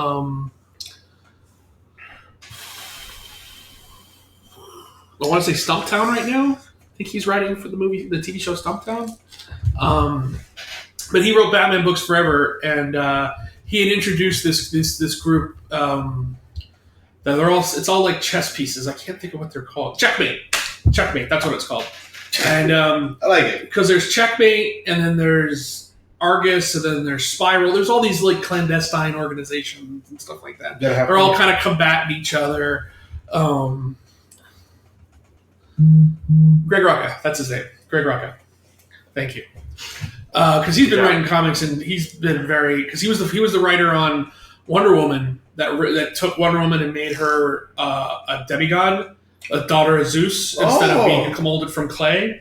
He did that whole run, and a lot of people had a problem with it. But I was like, dude, that's fucking awesome. That's impressive. Yeah, that's a good. In fact, to this day, that's the interpretation of Wonder Woman that I like. That she's a demigod. That she's actually a secret daughter of Zeus. Yeah, not made a fucking play. Considering that Zeus, was promiscuous or had a brother. Ugh. Yeah, it was that too. Whatever. So, but getting back to what I was saying though, Nightwing has always been one of those characters that I've always kept an eye on, but I've just been like, when they need to do something like the Kyle Higgins run was decent, but. Well, I mean, we have the year stuff going on. I'm looking forward to his return because when Tynion takes over on Batman, Nightwing is supposed to be back. So. Yeah. Like I said, this is going to be his upswing and his redemption. Yeah. So I'm gonna keep going. You know me. Since I've been reading it, I've said love, hate. I'd love to hate it sometimes, and I hate to love it. Never should stop reading a book because other people don't like it. If you like it, keep reading it. That's true. I love Nightwing. That's the great thing about comics. Not everybody because this guy don't like Excalibur, Kevin. He's like, fuck that book. No magic for Kevin. I like it. Yeah, so shouldn't stop reading it because Kevin doesn't like it. Right. Yeah. Kevin doesn't like New Mutants. I'm reading it. Yeah. I don't like New Mutants. I thought New Mutants was terrible. It's a little rough. But you're reading it, so it's good. And now we found out today that he doesn't like Fallen Angel. I'm like, fuck. I thought he liked Fallen Angel. Yeah. I was okay with issue 1, but not enough to continue. Well, that was what it's just there's so much other fucking books, already splitting my focus. So it's like if I didn't love it, I'm not going to continue it. I'm not going to waste my time. A year ago, you were on twice as many books. Right. Yeah, but he's always talking about how he's going to downsize. Well, at one point, he did downsize a lot. From about 20-some-odd books. Yeah, but then fuck me, that Hickman came out guns blazing with the X, universe. The X-verse. But I can honestly, I need to downsize because I got a stack of books that I haven't read. It doesn't help that you're physical. Yeah. Well, yeah. I mean, at least he gets you've got that commitment, Kevin, of reading one book a night. Yeah, and you can read in bed with your iPad. To me, it really does help. Yeah. And if let's say tonight or last night, I make sure I don't watch something. If I don't watch TV, I sneak in another book or two. So that's how I'm able to do more than one a day. Mm-hmm. I'm on Radio Silence accounts because I've been playing Jedi. So have you finished that already? Almost done. I'm in the last stage. I haven't even started. I have it ready to go on my computer. Download. I think I'm on the last page. I'm on the last stage. I got to do it. Sure. I just got to dive in. I might down the difficulty just to zoom through it faster. I'll tell you what I did. I did the medium difficulty, the Jedi Knight, the Jedi Master. Jedi Master. Until things got really hard. And then I downgraded it to Jedi Knight to defeat whatever I had, and then I went back. Yeah. So I just kind of Okay. I see. I don't play a lot of games. I let you change difficulty. Yeah. This lets you change. Like I got stuck. There's a point where you're in this arena and you got to fight all the monsters that you've already fought before that are really difficult. That's where I am. Yes, where the guy traps you. And Yes. I'm like, it's just like eventually you get to a point where you fight this giant gorilla type character and a giant spider at the same time. I was like, I could barely fight these things one at a time. And you're giving me two. Yeah. And I was like, I couldn't do it, so I had to downgrade to Jedi Master. Or Jedi Knight. And once I did that, I was like, oh, fuck this. Done. So. Yeah. I believe Amir finished it at Grandmaster. Yeah. What are we gonna do? That is kind of phenomenal. Amir's the man. So moving on from comics, we're going into movies right now because we don't have a whole lot of movies. We just want to talk about. Well, I just generally just call it trailers because Infinite Crisis is TV. Okay. That'll be a segue. We got 3 trailers we want to talk about tonight. We got the Black Widow trailer, we got the new James Bond trailer, No Time to Die, and then we got the Crisis on Infinite Earths trailer for the TV crossover. The Crisis on Infinite Earths trailer, we all watched it just before we started the show. I'm digging it. I'm thinking it looks good. Same, but I don't even watch those shows. Yeah, you don't even like. For Joe don't like it. Yeah, I like it. So I'm gonna watch it. I am a season or 2. No, I'm a season and a half behind on both Arrow and Flash. Wow. And maybe 2 seasons on Legends of Tomorrow. And I'm just so excited for this crossover. I want to force myself to watch it. But dude, 20 some odd episodes? It's going to be rough. I feel like looking up an article, and I'm sure there's an article out there, the necessary episodes to watch the crossover. Oh, that for sure exists. Because I do not want to watch 22 episodes. And even then, there's no need. You would only need to know the current stuff to know that there's a crisis coming. I'm jumping in. I don't watch any of this stuff. Yeah. Well, I really know some of the Arrow stuff, the future Arrow stuff that's going on. Yeah, but really the only thing you need to know is that the Monitor has shown up. It's told Flash that he has to die, that a Flash has to die. Oh. And he told the same thing to Oliver Queen. And he's seen visions of himself running and dying. Mm-hmm. And then he's gone to Oliver Queen and told him that basically it's time. It's time. The deal he needs to die as well.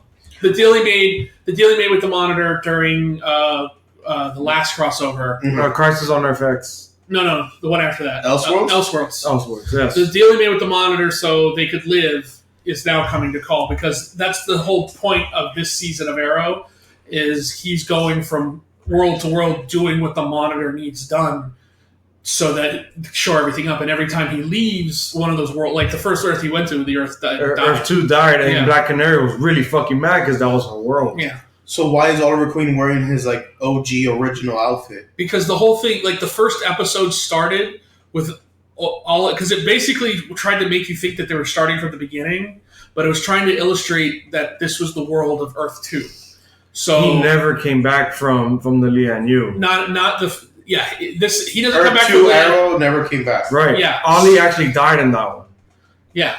So but they do find that, but in this Earth they pick up our Ollie off of Lian Yu, but in today's time. Yeah. So instead of in 5 years, it's been 9. Yeah. Yes. And then instead of Deathstroke being on the pole, it's actually Batman's mask on the pole. It's actually the cow. It's crazy. Yeah.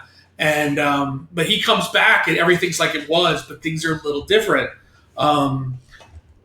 Moira's alive, first of all. Yeah. And with Merlin. Yeah, she wouldn't have died if Ollie wouldn't have come back. Yeah, because Deathstroke. True, but then she's not. A lot of things wouldn't have happened if Ollie had to come back. Right, but then she's not with Merlin. Merlin. No, not Merlin. The black. Yeah, she's not with her. That dude was a fantastic actor, and he's always supporting. And he's Zod. And he's Zod as well.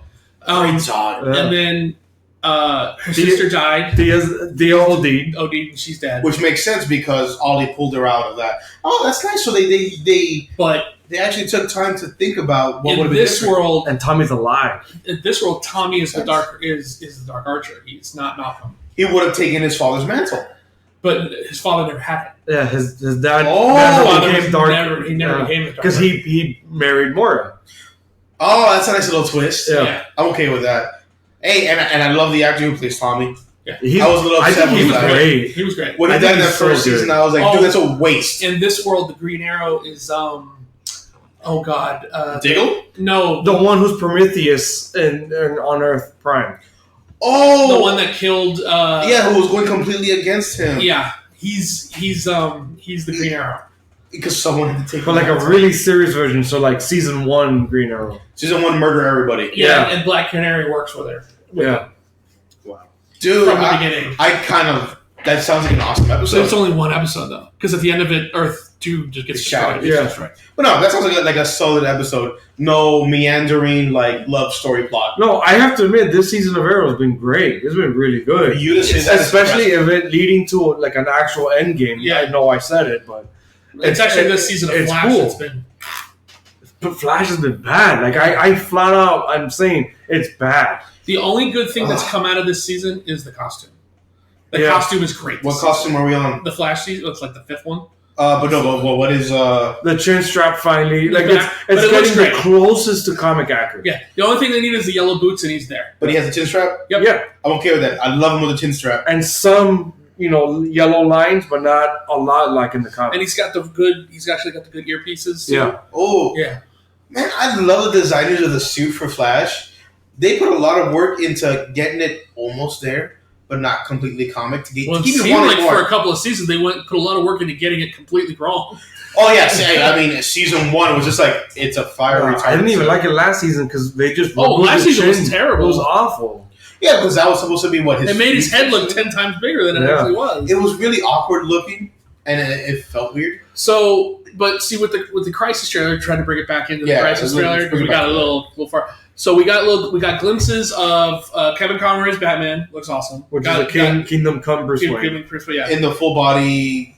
In basically the mech suit, because in Kingdom Come, his body is just so torn up from being Batman that he has to have braces and stuff that kind of be him. It's an exoskeleton. That's what I was looking for. And then we have one glimpse of Tom Welling, Clark Kent. That gave me shivers. That stubble? Yeah. Dude, looking at him, I'm like, yo, that's fucking Clark Kent. That's crazy. And it even starts with the Tyler Hoechlin Superman going, are you Clark Kent? So I loved it. I was like, hey, they're playing. That's nice. I hope we get at least a few minutes of them playing off each other. I think people. I don't. It said their scenes is starting a day, very small, but I think you're going to get stuff with it. I'm okay with that. I'm excited. I'm excited for the Brandon Routh. Yeah, because in the pictures you get him holding Tyler Hoechlin Superman at bay. So obviously this Superman's more powerful than Tyler's, which makes sense because in the Kingdom Come story, he had been on Earth for so long, he'd absorbed so much solar radiation that not even kryptonite could hurt him at that point. Yeah. Nice. And I do love that suit.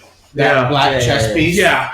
The Kingdom Come Superman. And they've already confirmed that this is the Christopher Reeve storyline Superman. Continuing. So this will be the end of that storyline. Which is funny because it's essentially Brandon Routh Superman Returns future.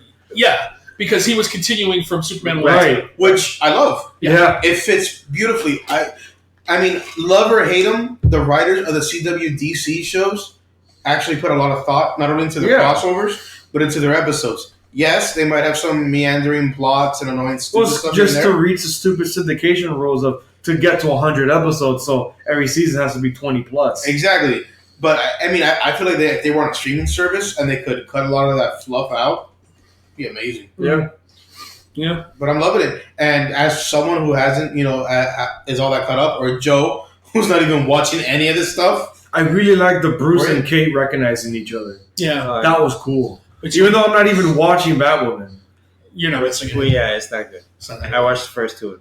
I'm not watching it either, but I do have a pop socket for it for reasons.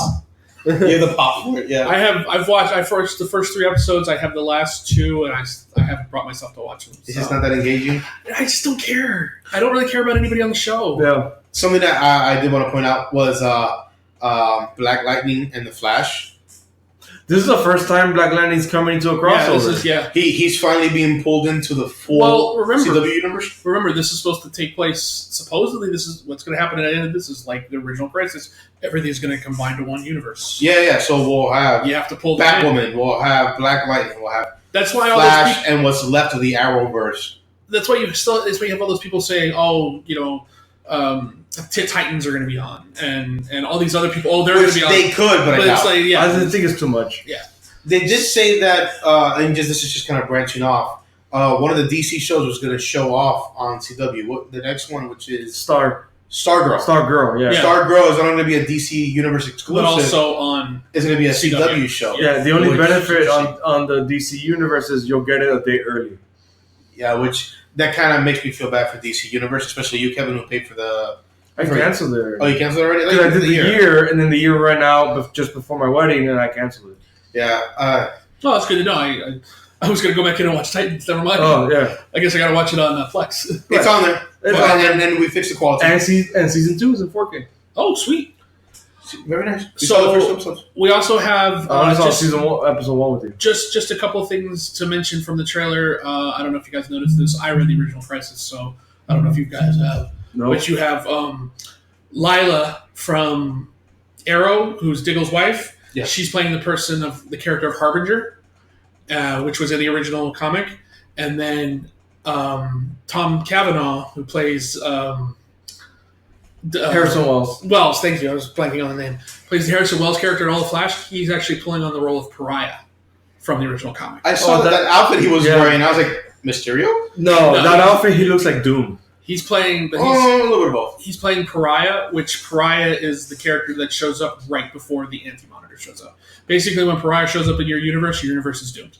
Harbinger is the one that comes and tells you that shit's happening.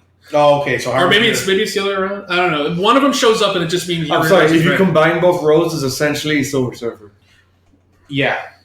God damn, the Herald. These two publishers just copying each other. It's just so ridiculous. Well, one of the things I'm digging from this, and I know we had a problem with the originally, when we were all like, why are they doing Brandon Routh as Adam and now he's Superman? But I do like how they're pulling characters from their shows and turning them into other characters from other universes. I do kind of dig that. Yeah, like the dad, the Henry Allen being Flash from a different Earth. The OG Flash. Right, mirroring, the 90s show. Well, no, he was Jay Garrick Flash. And he's also Jay Garrick. Yeah, well, which he actually was a Flash back in that time. So I love it. I thought was interesting about that casting was you want to bring in the original Flash from the original 90s TV show. And I was like, well, that's perfect. He could be Jay Garrick. He could be the original Flash. And they go, no, we're going to make him Barry's dad so he could be on the show more. Like, okay, that makes sense. But eventually they started going, well, we're kind of ending the Barry's dad storyline. So it'd be really cool if he could become the other original Flash. You're like, well, how are we going to do that?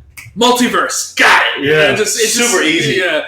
I would like my first introduction to Flash were those old original movies. Yeah. With him turning into the Flash. It was a 13-episode TV show. I mean, TV shows. Sorry, not even movies. They turned.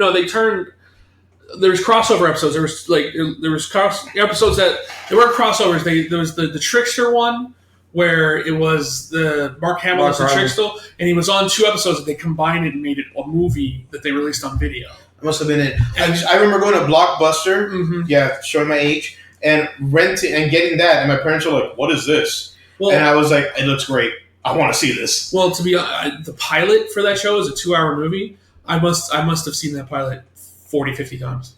And it was at a time where superhero live action things were. Speaking of that, I wonder if we'll get Linda Carter, Wonder Woman. The rumored, but nothing confirmed. She was the president on Supergirl. Yeah, Tom Welling was rumored for a long time, and then he got confirmed. Yeah, but they've confirmed that he's going to be on. Nothing's been said about Linda Carter. Yeah, except from that original rumor that she was going to do it. And that'd be great. But see, that also kind of leads me to think that it might be happening because every other rumor's kind of been debunked by now. Like the bullshit that's not happening. Like the Titans thing, bullshit that's not happening. Or the Lex Luthor thing where he's like, I don't want to do it. Yeah, but the Wonder Woman thing was like, oh, she might be on as Wonder Woman, and then that rumor seemed to just die. Radio silence. And nobody said anything since then. I'd be down. Because it makes sense because she was already on there for essentially 2 seasons as a president. Yeah. On that Earth's America in Supergirl. Well, what would also be interesting is if they include Helen Slater, because remember Helen Slater was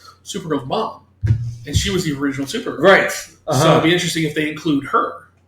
You can go so deep with this. Dean Cain was her father. Cain, right. So Dean Cain, Superman, you can bring him in too.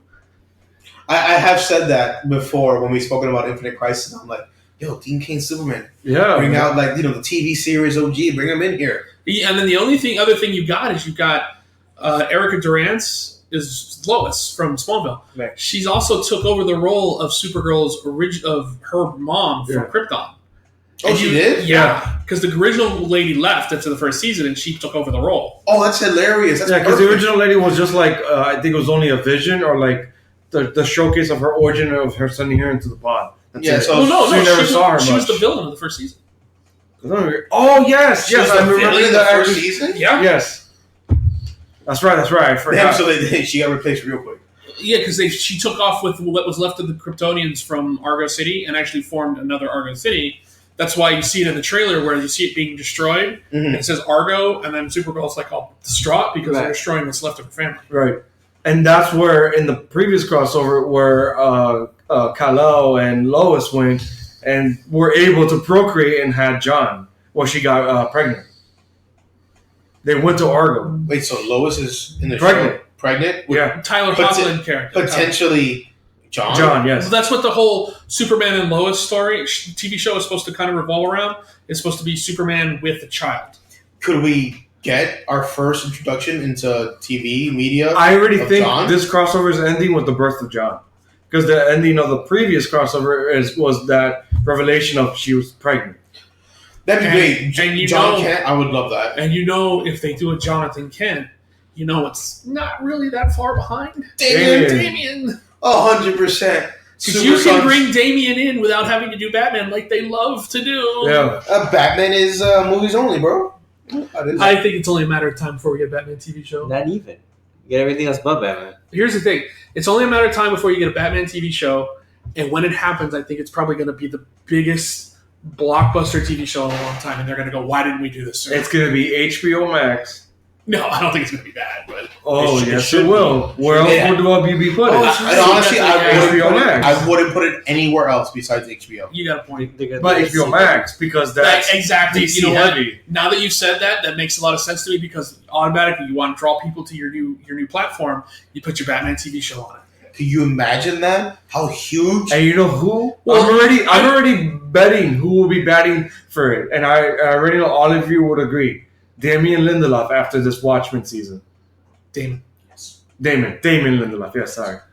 Damon Lindelof after this Watchmen season would make an incredible Batman showrunner. I would tend to agree. If this, and we're going to get to this later with Watchmen. If this show Watchmen ends the way I'm thinking it's going to end, I agree with you. Yes. If it ends, no.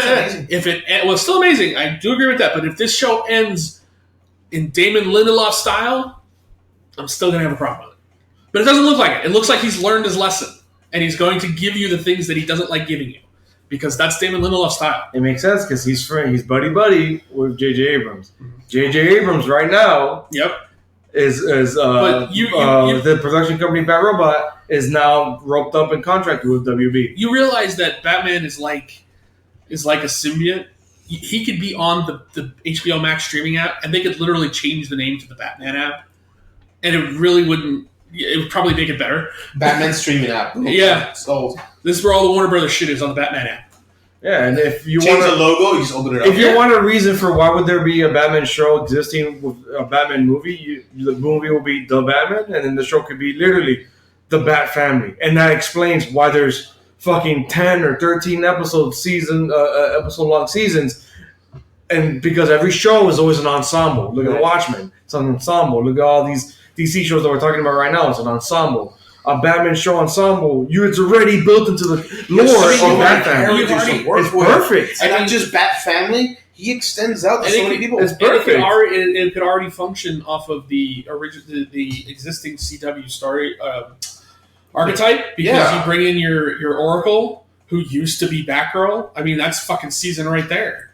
And then you start bringing in... Yeah, you explore her thing. You explore her origin and flashbacks and whatnot. The only thing I would ask is, since it would be a part of HBO Max, is for the love of God, do not make it a 20-episode. Oh, no. For the love of all the gods. Streaming doesn't do that. So far, no, I know. The most I've seen on a streaming service is 13 episodes. And I even think that's too long. 13 sometimes is okay. No, 13 is too long. 10. I think 8 to 10 is perfect. Considering that you're someone who's watched the CW shows long enough, I'm okay with 13. Yeah. Dude, I remember watching Smallville. Yeah, I watched every episode. I was young and impressionable, and you know what? It didn't seem that bad to me. I'm sure if I rewatch it now, I might blow my brains out. Lana Lang, man. One of my first I stand by the first 4 seasons of that show. I still say the first 4 seasons of that show. Before the Justice Society didn't happen until like 8. Yeah. The first 4 seasons of that show, I stand by. I still say that's some of the best Superman television stuff, because you have every episode is just him learning to be his character. Yeah. You know? And that was amazing. And and then you get it capped off nicely with the first episode of the 4th season where he comes back and he's not Clark Kent, but he's Kal-El of Krypton, and he flies for the first time. Yeah. And you're just like, oh my god! And then, but granted, after that episode, he doesn't ever do it again. But I think the stuff with Lex and then the addition of John Glover as his father, that's some of the most brilliant. It was great. So good. Great. After the 4th season, it gets a little iffy. I remember because some people might hate me. Best Green Arrow on TV. Jesus. I will say that the season with the Legion, where they brought in the Legion with Saturn Girl, Gravity Boy, and Lightning Lad, that was great. They're bringing those characters on for that one episode was so good. Smallville wasn't afraid to do things that was not done, or even thought about, or even okay about. Well, because they did have the one season with Doomsday, that was and horrible. you never got to see him fight him. It happened off screen, and you're like. Budget. But they did do a season where they did do Bizarro, which I thought was really cool. Bizarro, yeah. I did like that. So it was an innovative show. I thought it was really good. I mean, Smallville is what paved the way for everything we have now. Yeah, I watched it till the end. Me too. I watched it till the end. I watched every the first time.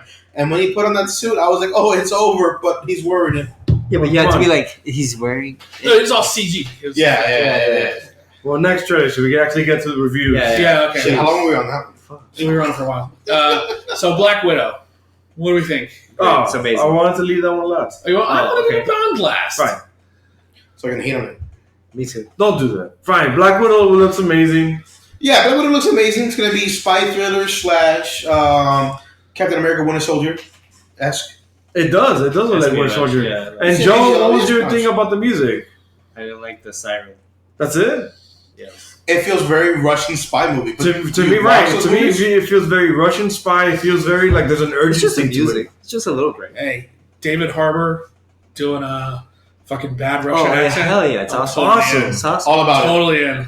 I hope he has a lot of screen time. Fuck yeah. I love the meme that's saying that like he's the equivalent of Captain America plus Fat Thor. Yes. Oh yeah, I did that. I posted the fusion. Fusion. He's like an older Mr. Incredible. How about... It's great. I think he's awesome. Did you guys see the thing where it's like on Stranger Things, he hates somebody named Alexis. In Black Widow, he is someone Alexis. You became what then it's the Obi-Wan thing. You became what you wanted to destroy. Yeah.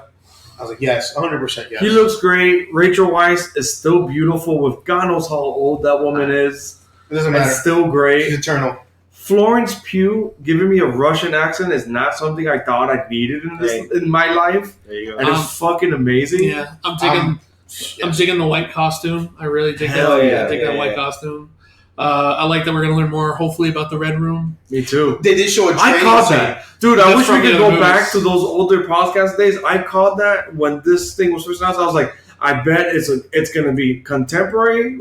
Now, after Endgame, we know it would be her alive. Mm-hmm. So it's still a prequel, but it would be her contemporary going back to her past, her origin roots. I remember that. You constantly said it. Yeah, he did. And I was like, it made sense. Because people thought it will be younger her going through her origin, and people didn't want that. I'm like, no. It's going to be her going back to the past, revisiting the past, and we're going to be seeing glimpses of her revisiting her origin. But what a lot of people don't know is that there are comic books that deal with that. So that story could be adapted very easily. Exactly. And you had that knowledge, and you told me about it, and I was like, it makes sense. No, I didn't even know about the Yelena character. And then seeing Florence Pugh, fucking perfect. I was like, I'm sold.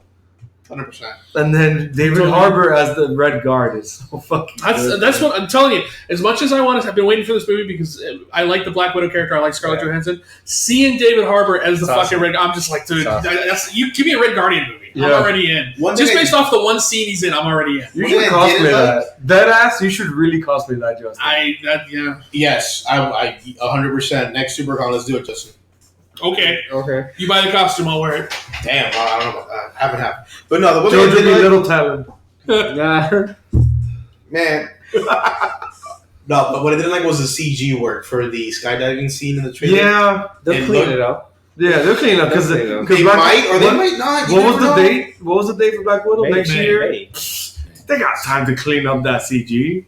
They might not even use it. You know, come on, how many times Yeah, has a might not Marvel even be in the movie movie. shown something in a trailer and not use it? We're not getting the mustache. That's what I want. Exactly what Justin just said. That might be the end of the movie. Because Winter Soldier, we didn't get to like a big CGI climactic scene until literally the end of the movie. Which that's what it looks like it's going to be. Right, which is the blowing up of the tri-skeleton. We got a lot of people saying we don't like the way Taskmaster looked, but Joe said when we first started talking about it, oh, that's probably not his final. It's probably going to get no. I've seen a picture with the actual Taskmaster mask. With the shield. Yeah, and he looks like Taskmaster. So we're going to get that. Cool, good. Yeah, I mean, I don't know. I have no complaints with the trailer. Do you think it's this movie's her going back to shut down the project? Well, I think it's more. I think that's probably the eventual what's going to happen. She's going to shut it down. Yeah, it's not her but then again, original goal. I don't know if you keep because they've just introduced that character from in the comic, the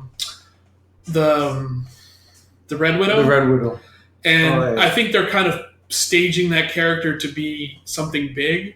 So I wouldn't be surprised if she thinks she's shut it down, right? But she's just kind of shut down, or it could be something that she's going to shut down what has already been shut down and moved and renamed and reclassified, and, because it could end with one of those things like the actress could be, them thinking, she thinks she's done this, like a Jason Bourne thing, like there was another project that continued the work of the previous. I mean, once the bring up Bourne, I'm watching that Treadstone show, right? But that's what I'm saying. Like we're introduced to Treadstone, but Treadstone was actually the successor to its predecessor program, which is the Blackbriar. Well, remember, Blackfriar. Once the Soviet Union fell, all that shit that was known all seemed to kind of die off, but it didn't die off. It was just reclassified and renamed. So the same thing can happen here. Right. So that's cool. And I like she's dead, so we can't have more Black Widow movies. No. People are saying that the movie will position Yelena as the new Black Widow. And it's kind of perfect because Florence Pugh is a new popular name, great fucking actress, and only 24 years old. She can take over the role and continue on. Excuse me. Wow. I don't know, man. I've got to really attach to ScarJo as Black Widow. I think she'll be anyone else can. I was like, we'll just replace Jeremy Renner with someone else. You have a new Hawkeye. I don't know, bro. It's Jeremy Renner. I'm with you. But in the past, just 2 years of incredible films that Florence Pugh has been in with incredible performances, she's won my heart. And the difference here is that what they were talking about with Jeremy Renner was replacing Jeremy Renner's Clint character with another person playing Clint. This, they're already talking about not her replacing Natasha. She'll still be Yelena. It's just a successor, new Black Widow. Right. Kind of like how we're doing with Captain and everybody else. There you go. Everybody's kind of getting success out of the role. But just technically, with the time frame, this movie is taking place in between 7 to 9 years ago from Endgame. Yeah, well, isn't it in between? So it's supposed to be after Infinity and Endgame? No, supposedly it's after Winter Soldier, but before Civil War. Oh, I thought it was after Civil War. Oh, wow. Yeah, so this is way She has red hair. She has red hair in the trailer. That's true. Yeah, you're right. But this is okay. So this is well before Infinity. Well before, I'm saying after Winter Soldier, because remember at the end of Winter Soldier, her secrets are let out. She has red hair and she has to go into hiding. And she has to be a blonde. So we could have a trilogy. Well, what if it's after Civil War, and this is what prompts her to turn her hair? That's weird. I don't know. Civil War is like, okay, we're all on the run, but I'm gonna go have my own adventure, then I'll regroup with you guys in a year or two. He's right. Yeah, they were together. Hey man, people got problems. You gotta handle them. Hey, Nick Fury walked away at the end of it. And again, she had different hair in Civil War. She only had red hair after Winter Soldier. No, I'm saying this is what this prompts her to put her, But she's a spy. She has plenty of wigs. True. Okay, so the trailer I want to talk about that I know half of this group does not want to talk about, but I don't give a shit. I love James Bond. I saw this trailer. I'm totally fucking sold. I don't give a shit. This movie looks amazing. I'm fucking in. I love action. I love spies. This one. I've been watching James Bond since I was a kid. No, James Bond's the man. I'm sorry. No. Daniel Craig has been an incredible 007. Yeah. Yep. It's been hit or miss, like literally every other movie. But here's the thing: Casino Royale was James Bonds have been hit or miss. Right. Casino Royale was incredible. Talk about Roger Moore like that. Right. You name a good Roger Moore movie, I'll name a bad one. Oh. So Casino Royale was incredible.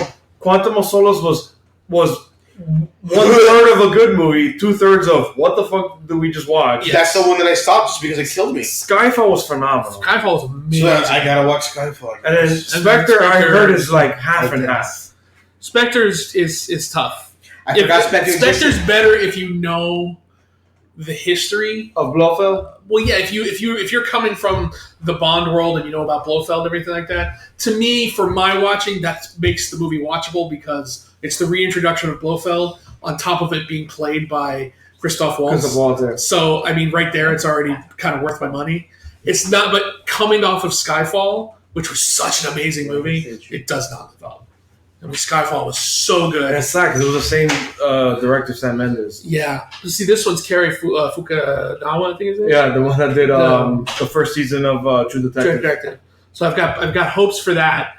But, I mean, just watching it, just the shit I'm seeing in this trailer, I'm just excited for. Oh, I'm excited as fuck. I mean, to me, it looks like Rami Malek is the villain. Yeah. To me, it looks like the Mission Impossible we just got, Fallout, because it's continuing the previous movie, but it's only not in the through line, but just like as the consequences of what happened before. Well, because in this one you've got them bringing back Blofeld, you've got seemingly a weird kind of double cross for Madeline Swan's character from Spectre, because at the end you didn't see Spectre. No, so he meets Madeline Swan, and then he leaves at the end of the Spectre. He leaves the MI6 to go off and marry, not marry, but live his life with Madeline Swan. It's funny. The same thing happened in the beginning of Quantum of Solace. Yeah. So, but this is him leaving and doing it. So he's given his life, and then now you've seemingly got a weird double cross because. He's already in the trailer. He's talking about you have secrets. Why do you think I betrayed you? Everybody has secrets. We just haven't got to yours yet. And then later on, you see he's in the facility where they're holding Blofeld, and she's walking around with paperwork. And you're like, okay, what the fuck's going on here? Right. You've also got him being replaced by Monica Rambeau from Captain Marvel. I don't remember the actress. I can't remember her name either. But she's the new 007. That's the thing I have with people are having problems. Are like, oh, how would a woman and a black woman at that take up that code? And I'm like, I don't have a problem with that. It's a fucking designation. Right. I don't care about that. It's like, why couldn't you have just made her just 008? Because there's already a 008. Right, but we haven't seen him or her in this world because yet. The idea in this movie is the fact that Bond has left. He's no longer in MI6. There's always 001 to 009.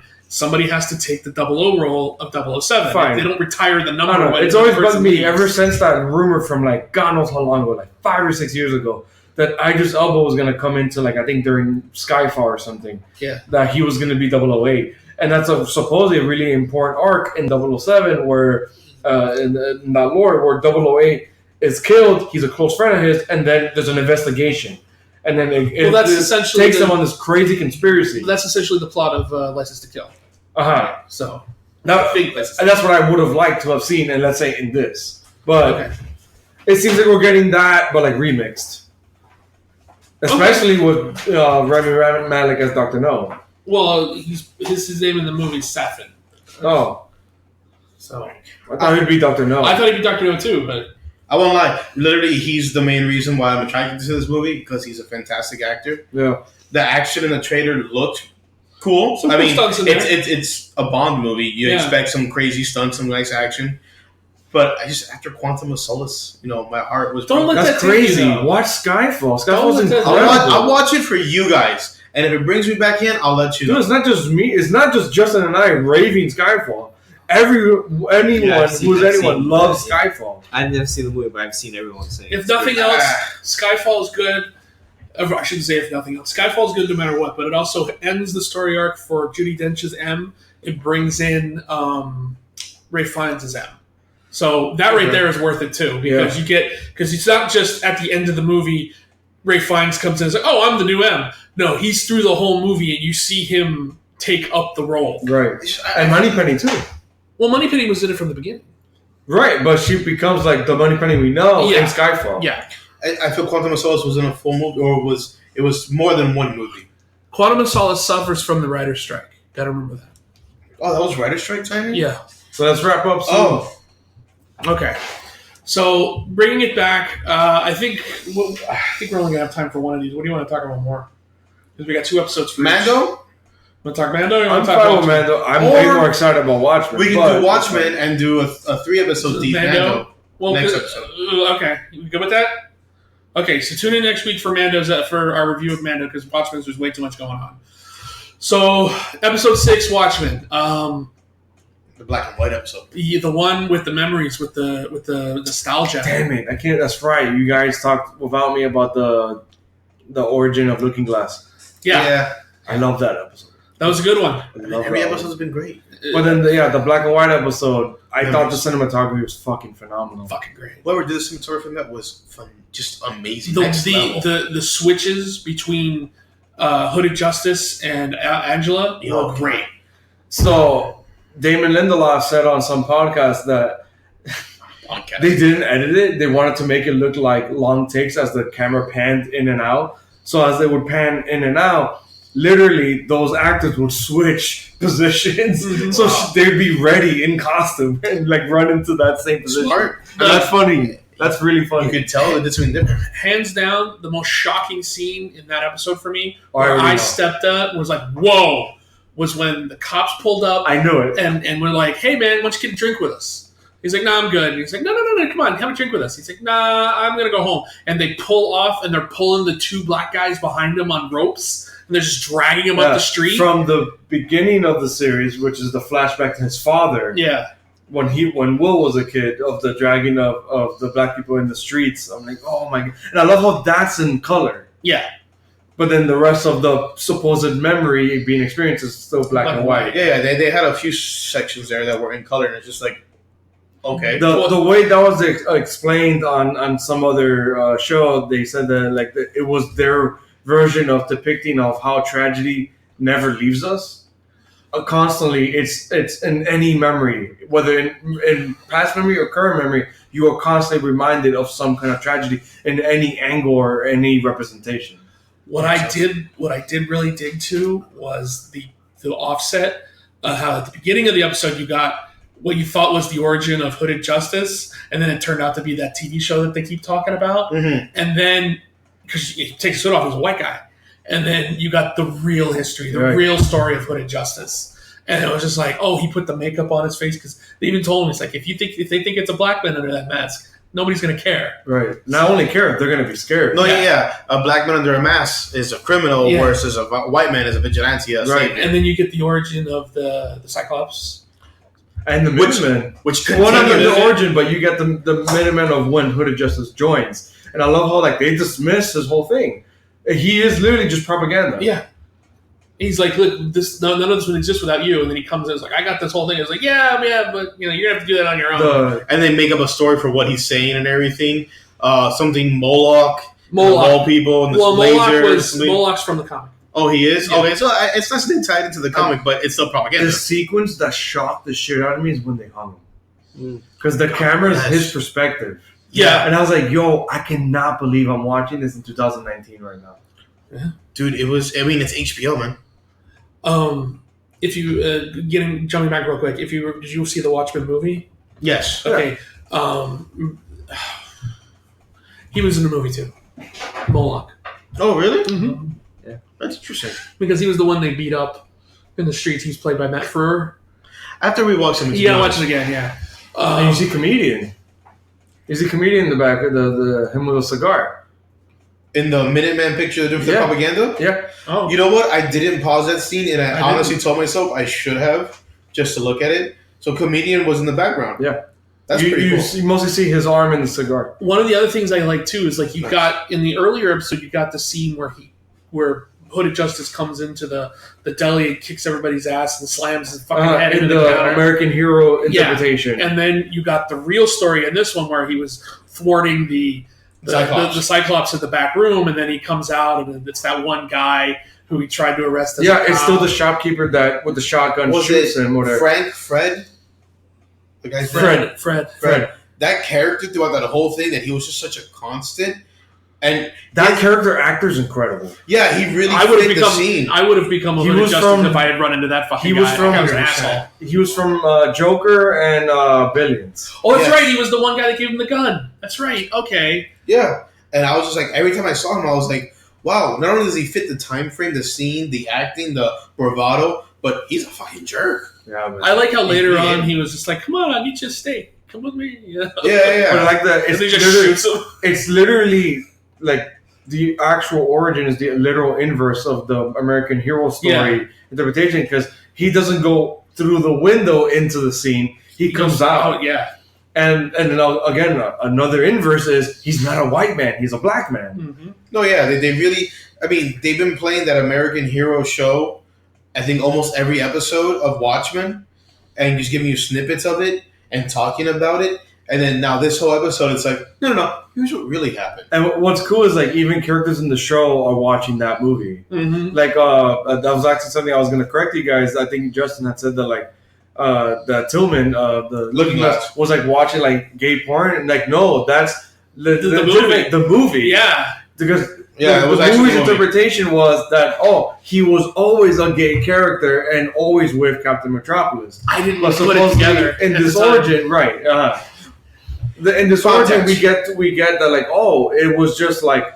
It was infrequent, and it was not like a love affair. It was literally just physical. Yeah. That was another thing I just didn't understand because he kept having very strange relationships because then June, his wife, was a baby he found. Mm-hmm. So I'm like, that's weird. You kind of grew up with your wife. You didn't view her as like a sister?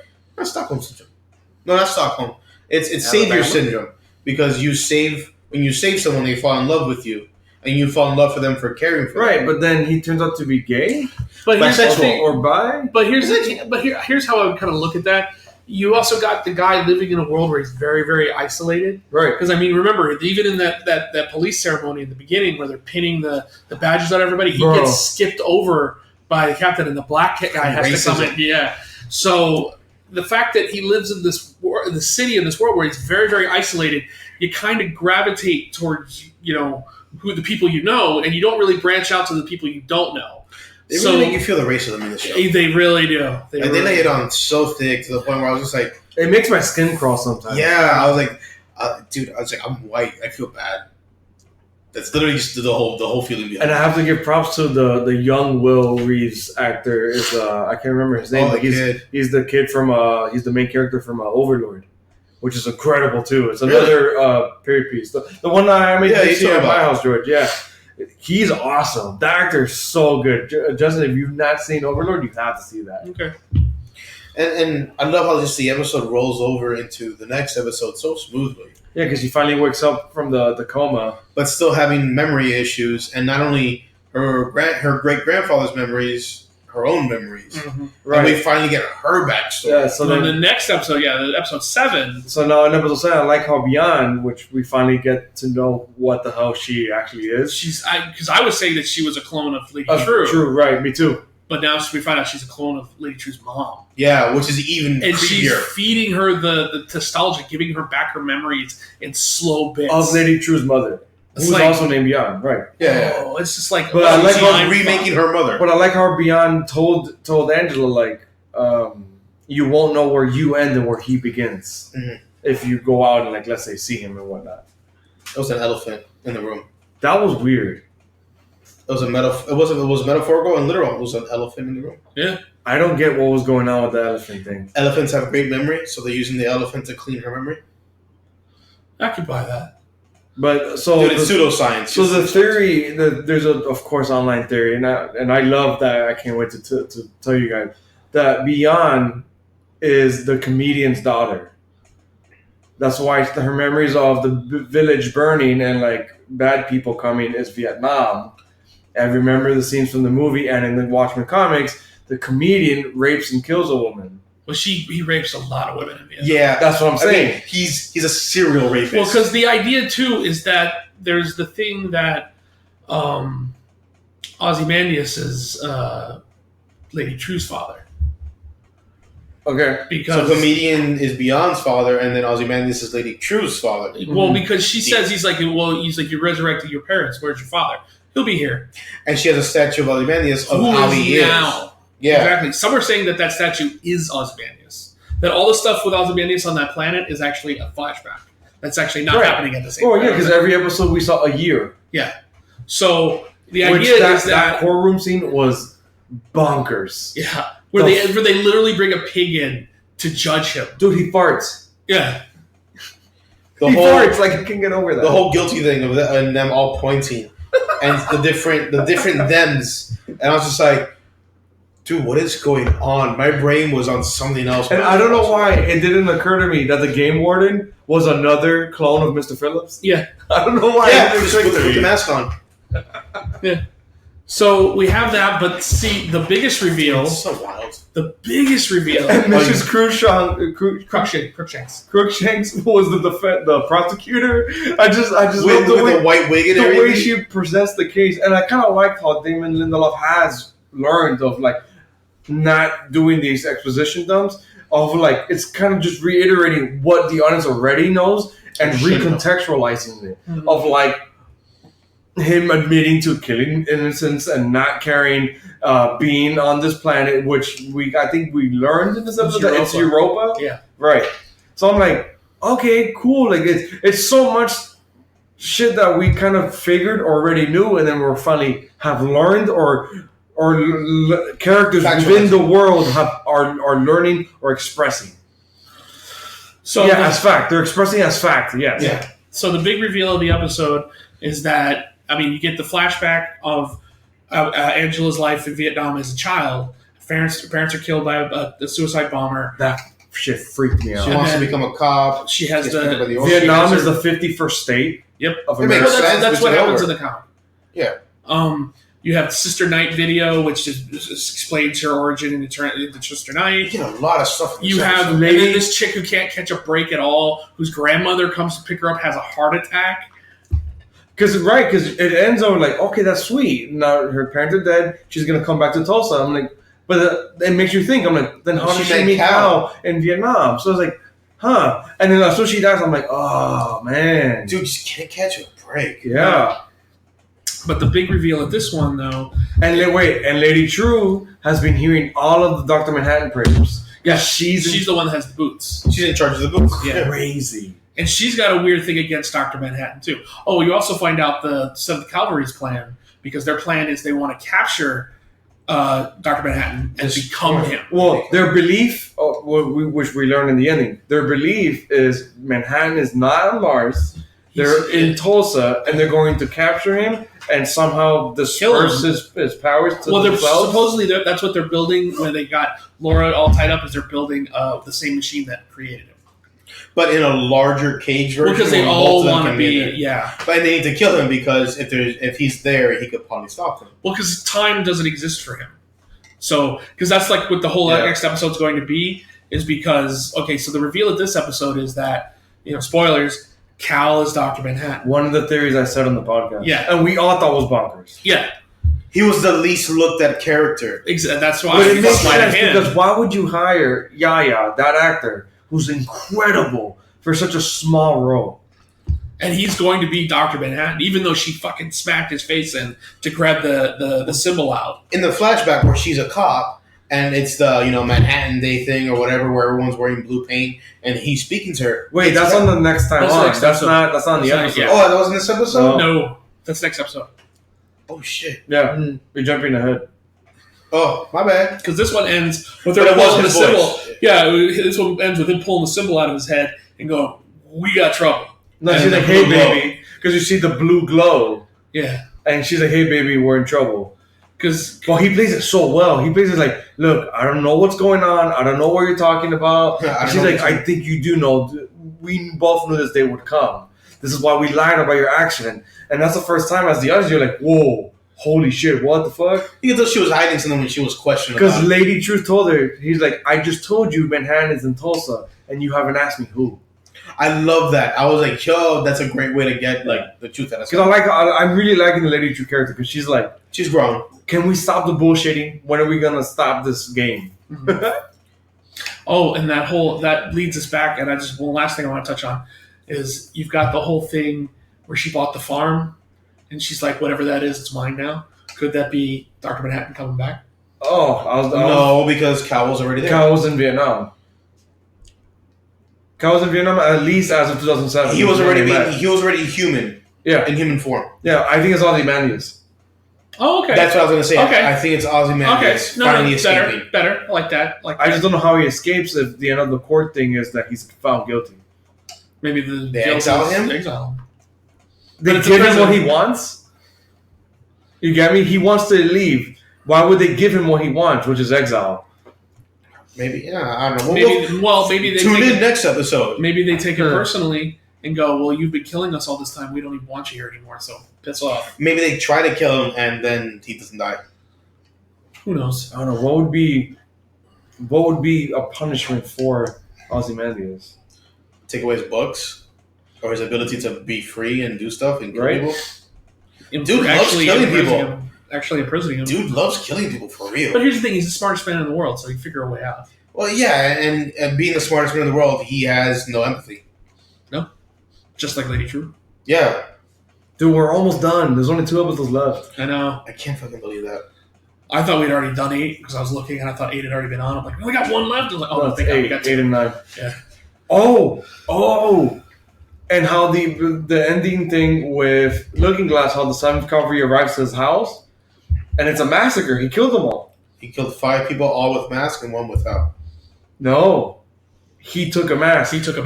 Well, the way the guy who took, he was like, they all have masks except for 1, which means he took a mask because he's doing his thing. Right. Oh, that's right. And, I so hope he's... And Laurie... He's infiltrating. No, I mean, Petey. I really hope he's the slick guy. Oh, you think he's the Lube guy. Lube man. Dude, he has the body frame for it. He does. He really could be Lube guy. Yeah. Because that was so random and it hasn't been touched on. And it's funny because the Lube guy never appeared until he was in town. Yeah. Until Petey and Laurie Blake was in town. Which Laurie Blake confronted Don Johnson's character's widow and knew. And then she got captured because... I love the whole thing with the remote and the trap floor. Yeah. I love that in movies and shows when analog shit doesn't work. I find that amazing. And it was a hard click. Yeah. Like you heard it... It was an old TV remote where and then buttons that press down. Yeah, and then the chair moves a little bit and she's like, what are you doing? And it's like, that's not working. It's a little old. The only thing that would have made it better is if it fell and Laurie stood up. Like, what the fuck was that about? Yeah, dude, I don't know. And she pushed her in or something. Sparta kick her in? Okay, so I think we need to clear it up there. We've been going on for a little while, and I know the host of this house is getting a little fed up with us being here. The boss. So we need to get the fuck out. So, no. All right. So tune in next week. We're going to discuss more about Mandalorian. Sorry we didn't get to it this week, but we've been catching up. We had to get our friend back into the screw of things. So next week we'll have some fresh comics to talk about. We'll have the 3 episodes of Mandalorian and the next episode of Watchmen to talk about. Hopefully we should have a review of Knives Out by that point. I'll watch it. Yes, I really suggest all of you watch it. Yeah, so hopefully we'll get our Knives Out review next week. Next week also begins Crisis. I don't know if we'll have time to watch it before we do the show. I don't know. So we're going to hold off on that, but we'll definitely try to get a Knives Out review. We'll definitely do 3 episodes of Mandalorian. We'll do the last, and we'll probably end with this next episode, episode 8 of Watchmen. Tune in next week. As always, all social media, Facebook, everywhere. Rogue Nation Pod. Give us a listen. Let us know how we're doing. Please. Rate and review us. Just give us an idea of what we're doing. If you don't like it, tell us. We can change. We're amendable. We're good people. Until next week. Peace out. This is the way. This is the way. I like that.